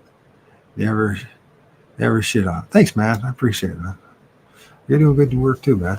I mean, my point is if we could be willing to work collectively on this. I mean, let's break free of this restraints of the Bigfoot community or the UFO community or even the paranormal community. Let's think different. Let's not be afraid to. I mean, here's a fascinating idea. If someone would find a stream that's near your home, right? Maybe there's a culvert in it, or maybe there's rocks in it, just a particular stream, trees and all that. And go there continuously now throughout the year and just document, take stills and see if you can find stuff within those stills and within the images. And there might be you might discover some interesting correlation of what's going on with the elements and with the stream, and that there's certain times a year or certain times a day you have a better opportunity of filming things, and maybe these things don't look anything like Bigfoot or anything like a human being or anything like you can imagine. And so and what's the point in this? Well, we have this digital technology now, we can find some stuff. And I think it would help to, especially when it comes with these parallel universes, these things are running around us. Now, I know a lot of people say, you got to stay away from this stuff, or bad things are going to happen. Well, bad things happen to you all the time anyways. I mean, you have better chance to have something bad happen to you with a fellow human being than these things. And so what's the point? Why don't we just work together and try things differently? But, we're at a stage right now where, everybody was about making a name for themselves. They're worried about the number of subs they have, all the clickbait stuff and all that kind of stuff. You know what I mean? I don't have any problem with short videos. I don't have any problem if you doing you find something and you do it for a minute or two to show people, this is what I discover, or this is what I see. Can you see what I see? The kind of stuff. But, the other thing is I see what's happening over and over again. This is always the same thing. And it's corrupting the research part of it and the quest for greater knowledge. And that is personal greed and personal self-aggrandizement. Feeling like you got to, it's all about the numbers game. And then at the end of the day, people have a right to do whatever they want to do. I don't think that they should be censored in one way or another. I'm just saying, for me, what's happening and what's going on with the Bigfoot community is people have lost their bearings collectively. The new people have no idea what's going on because they're just being indoctrinated left and right, but all the endless videos out there, right? And there's all these big channels, and I do think that big part, the military and the government's involved with it, but there's another part too, it's just people that are really good at it. There's some people just extremely good at making entertaining and captivating video, and the content creators, and good for them, right? But for the most part, I don't see serious research happening. I don't see people seriously documenting their stuff, been disciplining their stuff, maybe filming the same place over and over again on a consistent basis. And the arguments will be, well, I can't get to that place. Well, I know a lot of you have trees around where you live. Why don't you just work around where you live? I think that'd be pretty shocking. I think it'd be quite revealing to see all these different entities that you might find in your neighbor's yard or trees or on the ground or different right time. And now we've been indoctrinated and conditioned that they're all demons and monsters, and But you know what? Maybe we're in a stage, or the beginning stages, to really. I strongly believe that we're in the beginning stages of new technology to discover new parallel universes all around us. That's going to make our world even much more fascinating.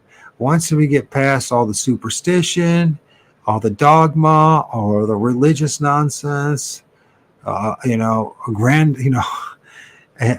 cult mentality, and we get back to just discovery and research. And sure, like every new field of research, there's always the naysayers and the people that are going to, cause problems, hoaxing, and all that kind of shit, blah blah blah. But in the end, as technology grows and as our research grows, I can see in 100 years that people are going to know, they're going to know that there are parallel universes running around Somehow we'll develop enough backbone. We won't be so afraid of a lot of these things that look like, they look a lot like, let's put that, they look a lot like, just like insects. We have insects all around us, right? Snakes and insects and bugs, all sorts of things, right? And even though we live in controlled environments, and usually you see a snake, or not snake, well, you might see a snake, but I was thinking like spiders or flies or whatever house, you tend to see to wipe it out, kill it, and get it out, right?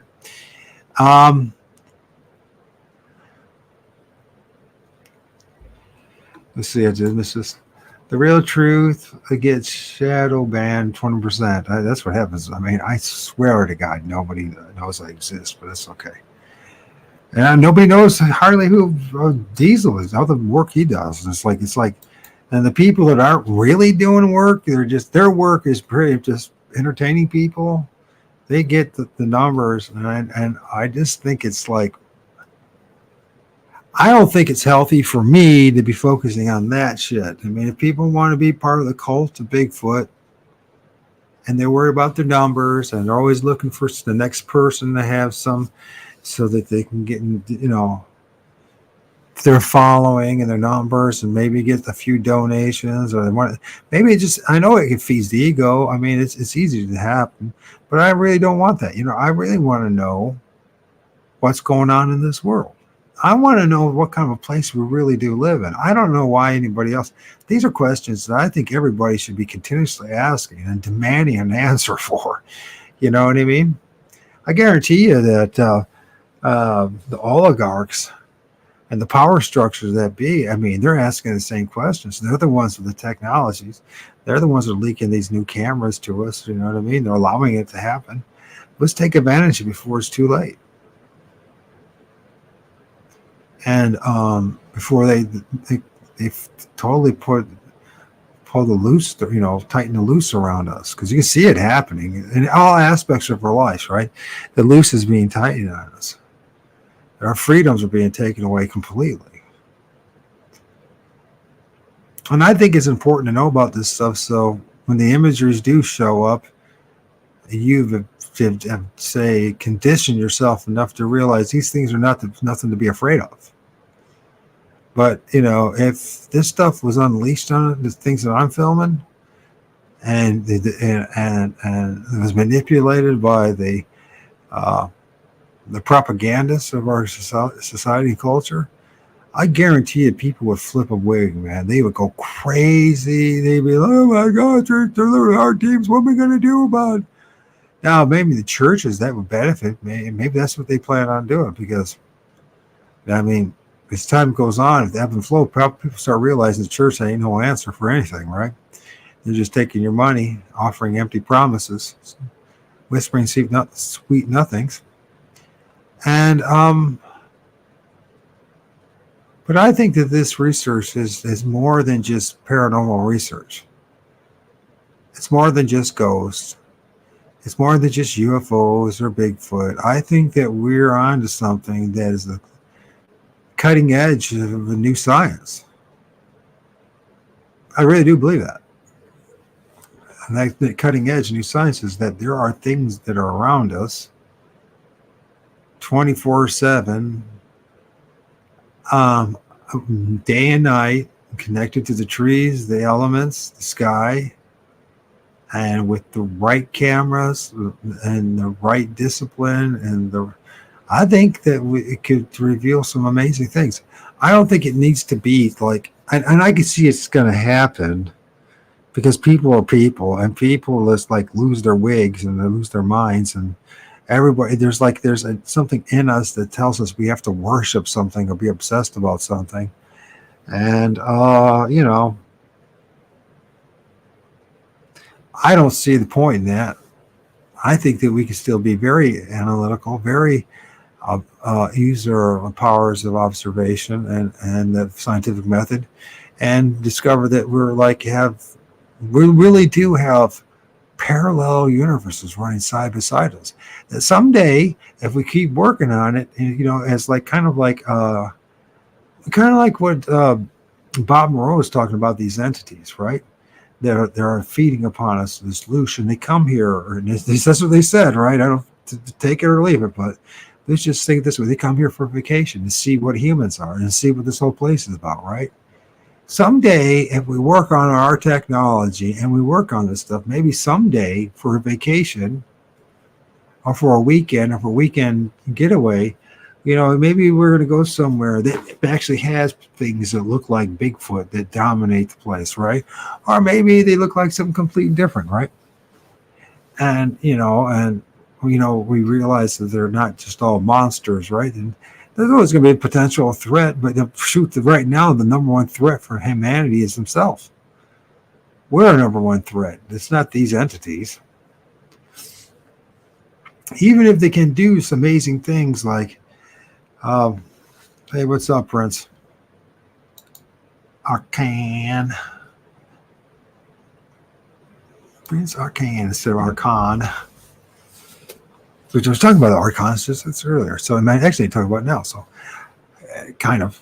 So what if, we're through our technology and we work on this stuff, we start documenting what's actually around the trees and in the woods, what's in the air, what's in the ether, and all that kind of stuff, using the digital cameras that we have as a tool of research, right? It's not the only one. I mean, I know there's other tools, and right now the materialists and they demand how to be a certain way. But as time goes on and as technology improves in many different areas,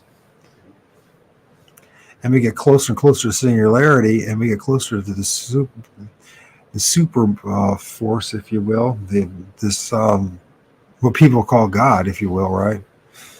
And I'm not talking. I mean, periodically you think about a guy in a throne, but I'm not talking about that. That's what they think. What I'm thinking is there's a everlasting, eternal force that's all around us, right? I don't think it's something to manipulate, but we get to that point. I can see in a few hundred years, if no major cataclysm happens or no major reset happens on our own part, that we could be for a weekend, and we could be going into some parallel universe or world, right? And how we're going to do that, I think it's not going to be physical per se. And it's not going to be necessarily like, like what we got going on over the internet. And God, I can't think of now. What is that thing that maybe you can say, what's the goggles that everyone wears and the virtual reality? It's going to be something similar to virtual reality. Hopefully we don't have to be chipped up, you know what I mean, to make it happen. We turn into cyborgs, or this transhumanism side I'm not really a fan about. But what if we could actually somehow, some way, our psyche, our spirit, our soul, can transfer and go to, or maybe it will be something very much like Star Trek. Maybe there will be this, because it's just like beam me up sky type of thing. And I don't know if you guys realize this, but every time like they got dematerialized and rematerialized, they died and came back to life, right? They died and came back to life. They died and came back to life, right? But maybe there's some way that we can do that down the road. And I think it's not necessarily a bad thing, because, as we learn more, and we study more, musk monkeys. I don't think we need to be musk monkeys. I think that's something that's primitive stage thing. But I'm saying, like our ancestors, I truly believe that our ancestors had the technology in which, they traveled the astral plane, that they went to different kind of parallel universes. They interacted with different things, and it wasn't like a religious thing, and it wasn't like a cult thing, and it wasn't like, worshiping demons or stuff like that. That people were really, they had the technology at one time to interact with other realms. And I think we can do that again, and I think it would make life a hell of a lot more interesting. Now, I know everyone says we got to take care of this place, and it would be nice, but clearly it's not what's happening, right? I question really, being the viruses that we are, that these archonic forces, whatever created us here just to do exactly. I'm at this stage, people say, look at how cruddy the place is and how corrupt it is and got to make changes. And I'm like, you know what? I think this place was designed to be just the way it's meant to be. And we're actually going down the path that we were designed. It's not a very pretty thing. It's an ugly thing is what it is. Us, wiping out a lot of different sentient beings and species and creatures. But we live in a very violent, tumultuous, predacious realm. And I think of it this way. This thing like we're like the egg in Sophia's womb. You call it the universe. You call it the galaxy, or whatever, the universe. And the egg is this earth, right? That gives life, that is life. And we're Sophia's womb, right? Now I'm getting really like Gnostic here with you, right? And then the Daemurs. The Daemurs is this force, this entity, along with its archonic servants, has trapped our souls and spirits, put us in this reincarnation soul trap matrix loop, in which we keep coming back here to generate loose for these archonic forces and for these other identities, so we should feed upon the energy that we like. When I was watching, hey, what's going on, Mike? I'll have to rewatch too, huh?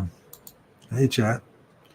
Yeah, anyway, if you want to join me, let me know, and I'm more than happy to let you in if you feel like talking about stuff. So my point in all this is, at the end of the day, I think that we live in a place that we're just now starting to figure out. Hopefully, it won't be like the last round, thousands of years ago, when our ancestors are starting to figure out where we're at, and saying, and starting to develop the technology and the resources to actually truly escape this place. But who knows?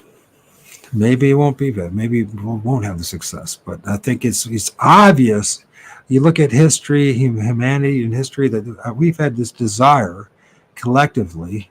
We all know that there's something wrong with the place that we live. It has nothing to do with religion. Oh, that's okay, man. I know you've been busy, man. No problem. You can just listen in if you want. So we're in this place, and we all know it's wrong. I think most of us realize that we don't belong here. We do everything possible to entertain ourselves, to convince ourselves to get through another day, whether it's through television, movies, getting in relationships, sex. Maybe it's the Bigfoot thing, right? The internet, right? And totally trying to escape. It's our spirit, our soul is trying to escape, right? And the avatar was just what you used to do it, right? But we're all stuck in our cages. We're living in a giant freaking prison. We talk about maximum prison. We can talk about state and federal prisons, but then we live in a you want to call it a globe or not? It's up to you. We call it a global prison, right? And I see it systematically tightening. The loose is tightening every day. And I think that might be the only way, like Nemo, the only way out. And unfortunately, I hope we don't have to have something plugged into the back of our heads. But I think the only way out is to find a way to reconnect with these parallel universes that are all around us. Our ancestors talk about going back to the happy hunting grounds, or they call it heaven, or the heavens, or maybe they call it, if you're 2,000 years ago, it was New Jerusalem for the Jews, right? But everyone else had their own concept, right? And everyone knew one thing. It wasn't just about death. A lot of people take this real simple and say it's just about death, but it's not just about death. Our spirits know there's something wrong. Our spirits know that we want more. It's not just because we're greedy and selfish. Our spirits know that there's something not right. We yearn for more. And I think that this is part of that loose projection, because I think we're all just walking packets and walking factories of loose. It's not an original concept of my own. go to Mark's channel. What is his channel again? Sorry, Mark. Watch all the time. Forever Conscious Research, and check out his stuff. I won't take any credit for any of that. I mean, it's just, he gave me the idea. He's the one that gave us the idea of the reincarnation soul trap matrix. But it makes sense to me, and it's not even a religious thing. It just, this is what we're in. This is what our ancestors knew. We're in some kind of reincarnation soul trap matrix, and we have this desire, or everyone's spirit has a desire to escape, unless you sell out. If you sell out to the system, to the matrix, and you say, well, I'm just gonna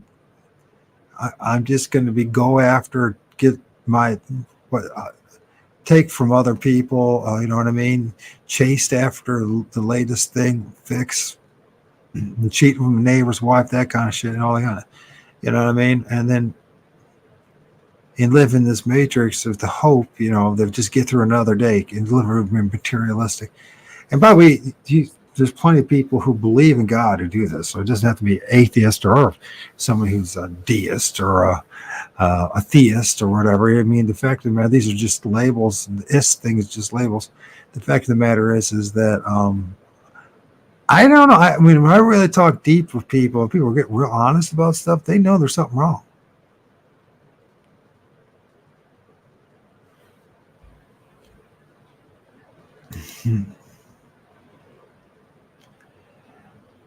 It is back. Watch yourself. It is back. Watch yourself.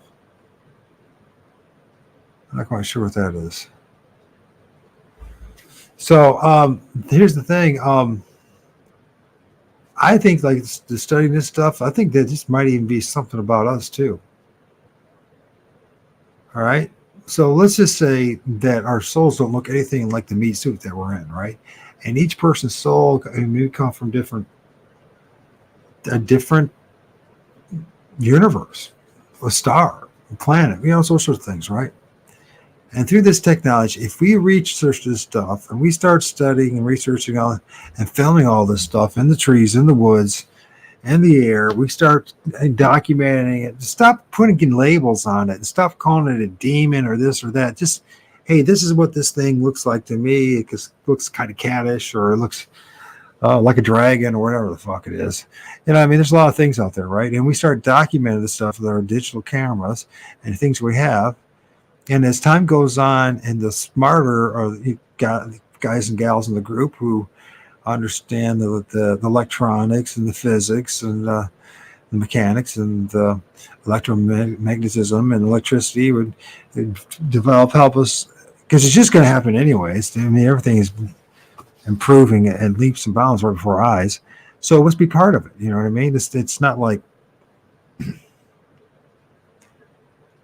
we're not here to be saved. We're here to contribute to whatever this thing is for the moment. And at the same token, produce a whole bunch of loot. And so I think by learning to develop restraint, challenging our fears, developing courage, face the things that we fear and don't understand, I think, well, will help us on the other side. I think the best way not to reincarnate and come back here is to really face the darkness and not be afraid of it. And also not to be in love with it. What's going on? That is back when you watch yourself. What? I don't know what you're talking about. Are you doing that on purpose by calling me O.D.R.? Odor, like bad odor. You man. It's O.R.D. I think he's just rubbing that at me. He's not. Sadly, most human beings' brains only use comparison tactics. So if they ain't learned it, they don't believe it on any level, unless you think outside the box, like you speak of Mike. I think that's the answer to all this stuff. I think if we stay stuck in this Bigfoot Hegelian dialectic nightmare, Bigfoot's real, Bigfoot's not real, I think that it's just a trap. I think we have to start looking way out this. We need to get so far out of it and start looking, broadening our horizons, because I think we're missing a big picture here. And these parallel universes with the new developments in quantum physics and in plasma physics. There's research and papers talking about sentient plasma. Then we talk about electric magnetism and the things that are happening now just in people's garages. It's all going to come together at some point. Very Star Trek like-ish. And I mean, the things that NASA's doing is not going to get us anywhere. In fact, I'm pretty confident that they're showing us one thing where they're spending most of their time underwater, and there's a lot of reasons for that. This place is 75% water, and I mean, we have vast areas, huge mountain ranges, canyons, miles and miles deep of ocean that we know very little about. And I do believe that's where we are as far as the mechanical side of things. That's where we're heading. If these beings in the woods are us, when we're dead, the elites try to ruin the earth, and it's killing off our heaven in a sense. I think you get a point there too. I think that a lot of us, if we can just broaden our thinking here a little bit, right? And let's just say that our essence, who our spirit is, what our spirit is, whatever that is. And maybe it's all just a fucking delusion, but I don't think so. I think that I think a lot of what we're filming are us, the hooded people. Maybe some of us maybe are, more hairy looking. At least we present that way, right? Like a Bigfoot type of thing. Sounds crazy, right? I mean, but our ancestors talked about spirits. The spirit of the coyote or the wolf or the raven or the hawk and the eagle, blah blah blah. But I think a lot of that was even much deeper than that for those those people that were doing the rituals and the rites and seeing into the other realms with maybe it was all mind altering drugs and that kind of stuff. But I think I think there's other ways of going about it too, right? But now we're that's why I call myself the Fortean Digital Shaman. But I think every one of us has the potential to be a digital shaman at this point. You know what I mean?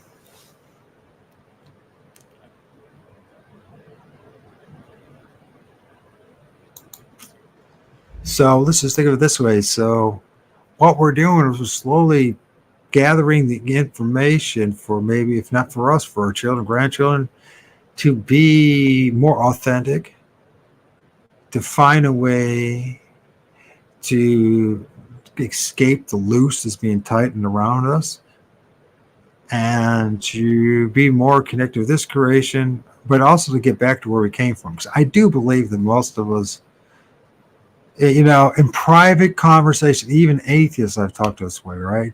And I said, oh, no. But I said, what if the idea is that there is something more to us? Fuck the God thing. Just think about us. You know what I mean? Just all this God thing, because that's where everyone's hanging up about. There's a God, this punishing God that is going to punish us and for hell and turning all that. And it's really been very effective to keep us down. But let's just say we are more than this meat suit. And that where we go, it might be more spectacular or more interesting than we realize, and that we all don't come from the same place. Like our ancestors, they talks about the stars, and then we all came from something different. And some of us maybe came from the underworld, right? Of course, they convinced this is all hell and you're going to burn in hell and all that. But what if the underworld is something they call it that because right now we don't understand fully what these parallel universes are, what plasma is, what it really is, this place. I mean, we've only been 10, 20 miles down deep of maximum, with these 10 miles with as far as digging down, and then with our ground penetrating radar that we have in the satellites. I think the max they claim they can go is 500 feet. No, it's going to be 500 miles. And did I say 10 feet or did I mean to say 10 miles, 20 miles? It's maximum done. So we don't know what's in the center of this place. We have no damn idea what's going on under us. Now, I'm not saying there's a place that's like this. It's physical. That's made of flesh and it's blood. And it's, no, there's a high probability that's made of something completely different. People talk about frequency and energy and wavelengths and all kind of stuff. And that's probably, we're dealing with here, right? Humans are selfish. Yeah, we are. But, part of it is because of indoctrination, how we're designed. This comes back down to who designed us to be this way, right? And if there is a designer, if there's nothing, for nothing more than, listen, none of it makes any sense. And the evolutionary tree, none of this makes any sense. What makes sense to me, Diesel, is that we're in a soul trap. We're in a matrix that we've been trapped, we've been fooled to get into. And people are in a meat suit and brains, this organ thing, this reduction valve keeps us at a very low base, low frequency. And I don't think we even have, I think most of us don't even have the options. I mean, it takes a lot of time, at least for me, to get to the point of thinking the way I'm thinking. And you know what I'm saying, Diesel? I'm sure the same thing as you. So, and to think outside the box. And that required a lot of me isolating myself from the rest of the world, right? And a lot of people don't care. And they're trained not to care.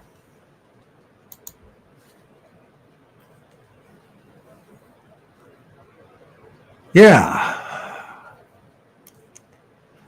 Well, or if they do, they're like me. Just like a lot of this is just, talking out loud, right? Someone's just looking like a madman. I mean, I'm talking at this computer. I know there's other people on the other side, but you think about, we're all just looking at scrying mirrors, talking through this magic, right? That we call the internet, and it is a form of magic. I mean, there's science behind it, but science, just because it's called magic doesn't mean there's not scientific principles behind it all. So, but let's think about that same thing. What if we could get to that point, like we're doing right now, having this conversation, but yet we can go deeper and deeper and deeper to the point where we're actually talking to different entities and beings and them and what they're going through. Sharing our life experiences with other entities that maybe look like Bigfoot or Sasquatch or look like ghosts or look like whatever the hell they are, you know what I mean? It's easy to just, because it's so easy for us to get tripped up with the storytelling, right? And there bad things are going to happen along the way, but bad things happen to us all the time. It's human beings do it to each other. So it's like to prevent ourselves from doing this simply because bad things might happen, or more negative things are going to happen. Well, listen, just if you worked every single day of your life, some factor, I guarantee bad things are going to happen. Good chance the woman's going to leave you. Good chance something's going to happen and you're going to lose the house. Good chance you're going to, be in debt up your butt most of your life. Kids are going to get sick. Someone's going to die. Someone's going to lose a limb. Things are going to happen. This place is a brutally unfair place when you really think about it, right? So then you hear these people say, well, you better careful what you're doing because you don't know what you're dealing with. And I'm like, sure, it's fair enough to say that, but it's the same thing that's going on with people. You know what I mean? You better be careful of that chick you're hanging out with or you just hook up with, because you have no idea who she really is or what she's bringing with you. You have no idea that her, I know guys have hooked up with chicks, and next thing you know, her and her brother and brothers are not only living in this place, but stealing from it and pretty much taking them out. Did you know that? Stuff like that happens all the time. So you've got to take a chance at some point. This place isn't fair, man. If you're one of those lucky people that has a partner and you really have love in your life, you're one of the lucky ones. most of us, I mean, are like me. Well, we might have had it a few times in our lives, but it's not permanent. And who knows? I mean, the shit that's happened to me with my son's mother, she must keep my mouth sick. My son's in another room. He's probably sleeping. But you know, I mean, seriously, things. Would I ever, in a million years? I mean, there was no reason for. I didn't do anything to her, right? She broke up on my birthday, a month before the disability check showed up. She cashed in big time on my birthday, and I'm like, what the fuck? I never even did anything to you. And then she made up some shit. You know what I mean? Literally. And I'm like, what the hell? The shit happens, man. I mean, you find out she got borderline personality disorder, all sort of stuff. But it's just like, there's nothing you can do about it. You know what I mean? Just there's nothing you can do about it. You got to take chances. So when it comes to this stuff that we're dealing with and these interdimensional beings, these interdimensional realm, these things connected with the trees and the forest and all that, why hide from it?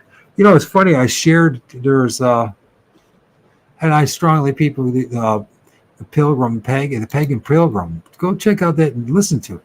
It talks about some, a really cool guy that was cool to the Native Americans or the indigenous people, a cool European, and then there's religious, the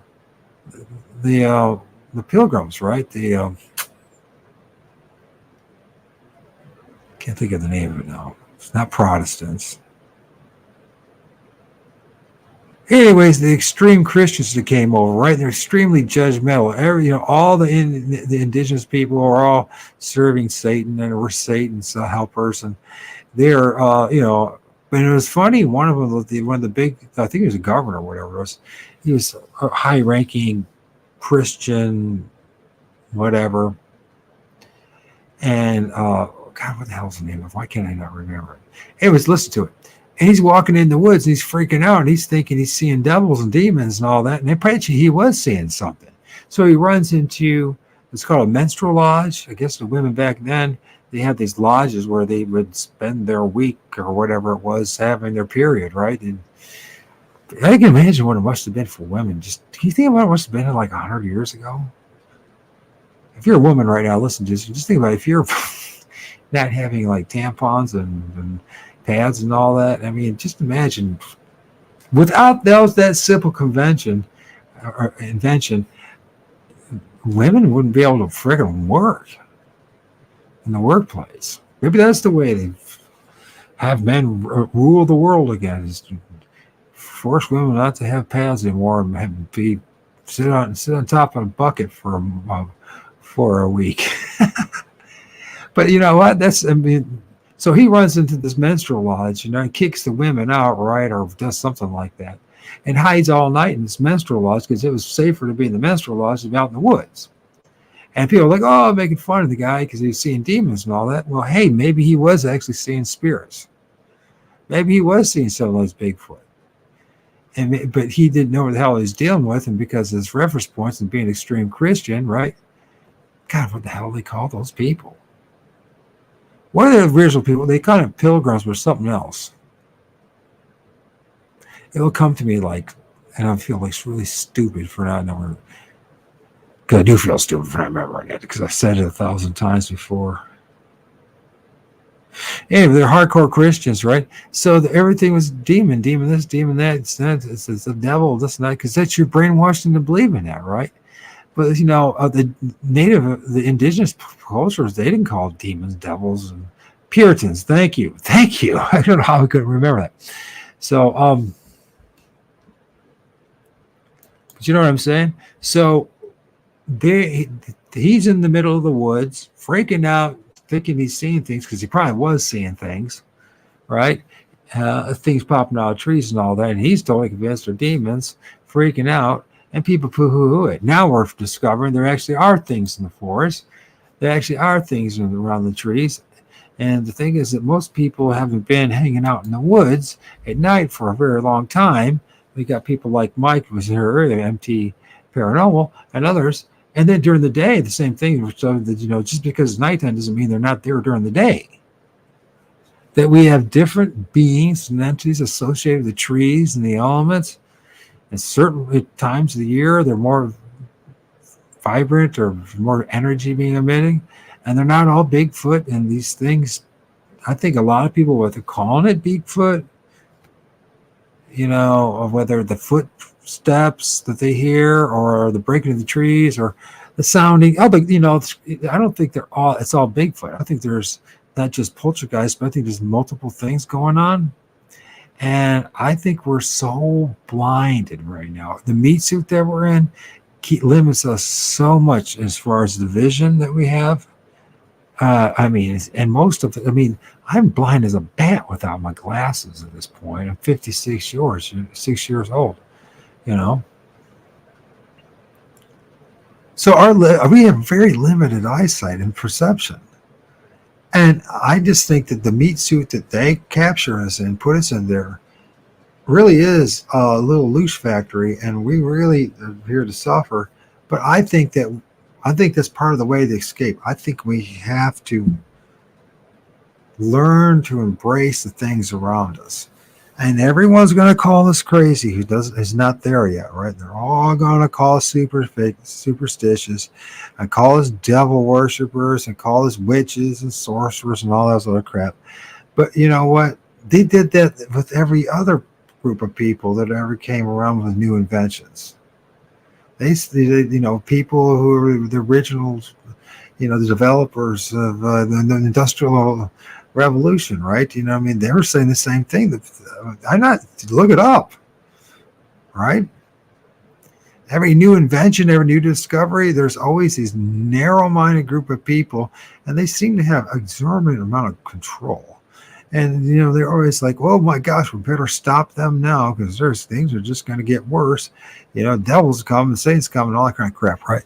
But, you look at filming these orbs at night, right? They're all around us. These echo mist and echoplasts and everything's supposed to be necessary ghosts, but how do we know it's actually a fucking ghost? How do we know they're not us, a collection of us, or something else? You know what I mean?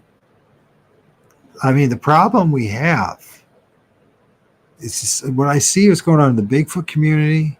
I think it's also what's going on in the paranormal community and the UFO community. As we have people before us who created the narratives, the mental constructs, and some of it's right, but a lot of it is just parroting and people passing on, because this is what we do, passing on the narrative instead of challenging it and saying, okay, well, how do you, and I think it's good to challenge it. Because, we want the truth more than, don't we want that more than just playing a game of I'm right or that I making the group happy? Consensus? What's consensus really going to do for us?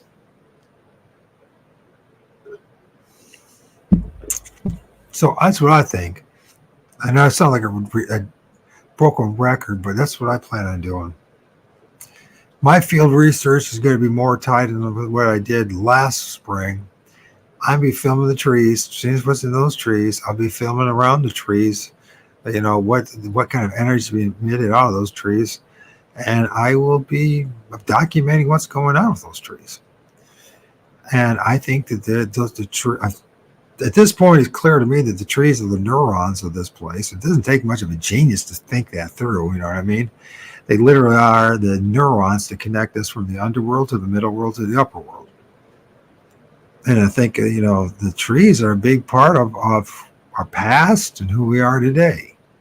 And people say, oh, it's just trees, No, they're not just trees. And I think, man, I'm more sensitive about that stuff because of my multiple sclerosis. So I have deterioration of my myelin sheath with the webbing, right? And let's think of the trees and the spreading through. It's just like fungus, right? But the trees are the same way. And halfway decent may have virgin force, whatever. The roots are connecting to each tree, and literally, and if it's a nice canopy going on, the branches and the leaves are touching each tree to each other, right?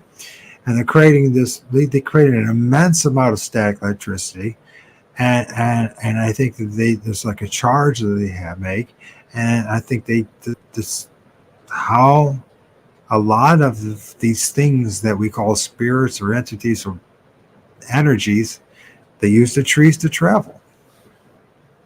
Maybe that's what we need to do, travel. Maybe we discover something and we say, oh, we're going to find out, because people are starting to talk about harnessing static electricity from the trees to create electricity for your home. Wow, what do you think about that? What if we discover down the road that the best source of energy literally has always been the trees, like our ancestors did? They used the trees to cut for firewood and, of course, the coal and all that kind of stuff. But the problem is that, we live like caged animals instead of living in harmony with this place.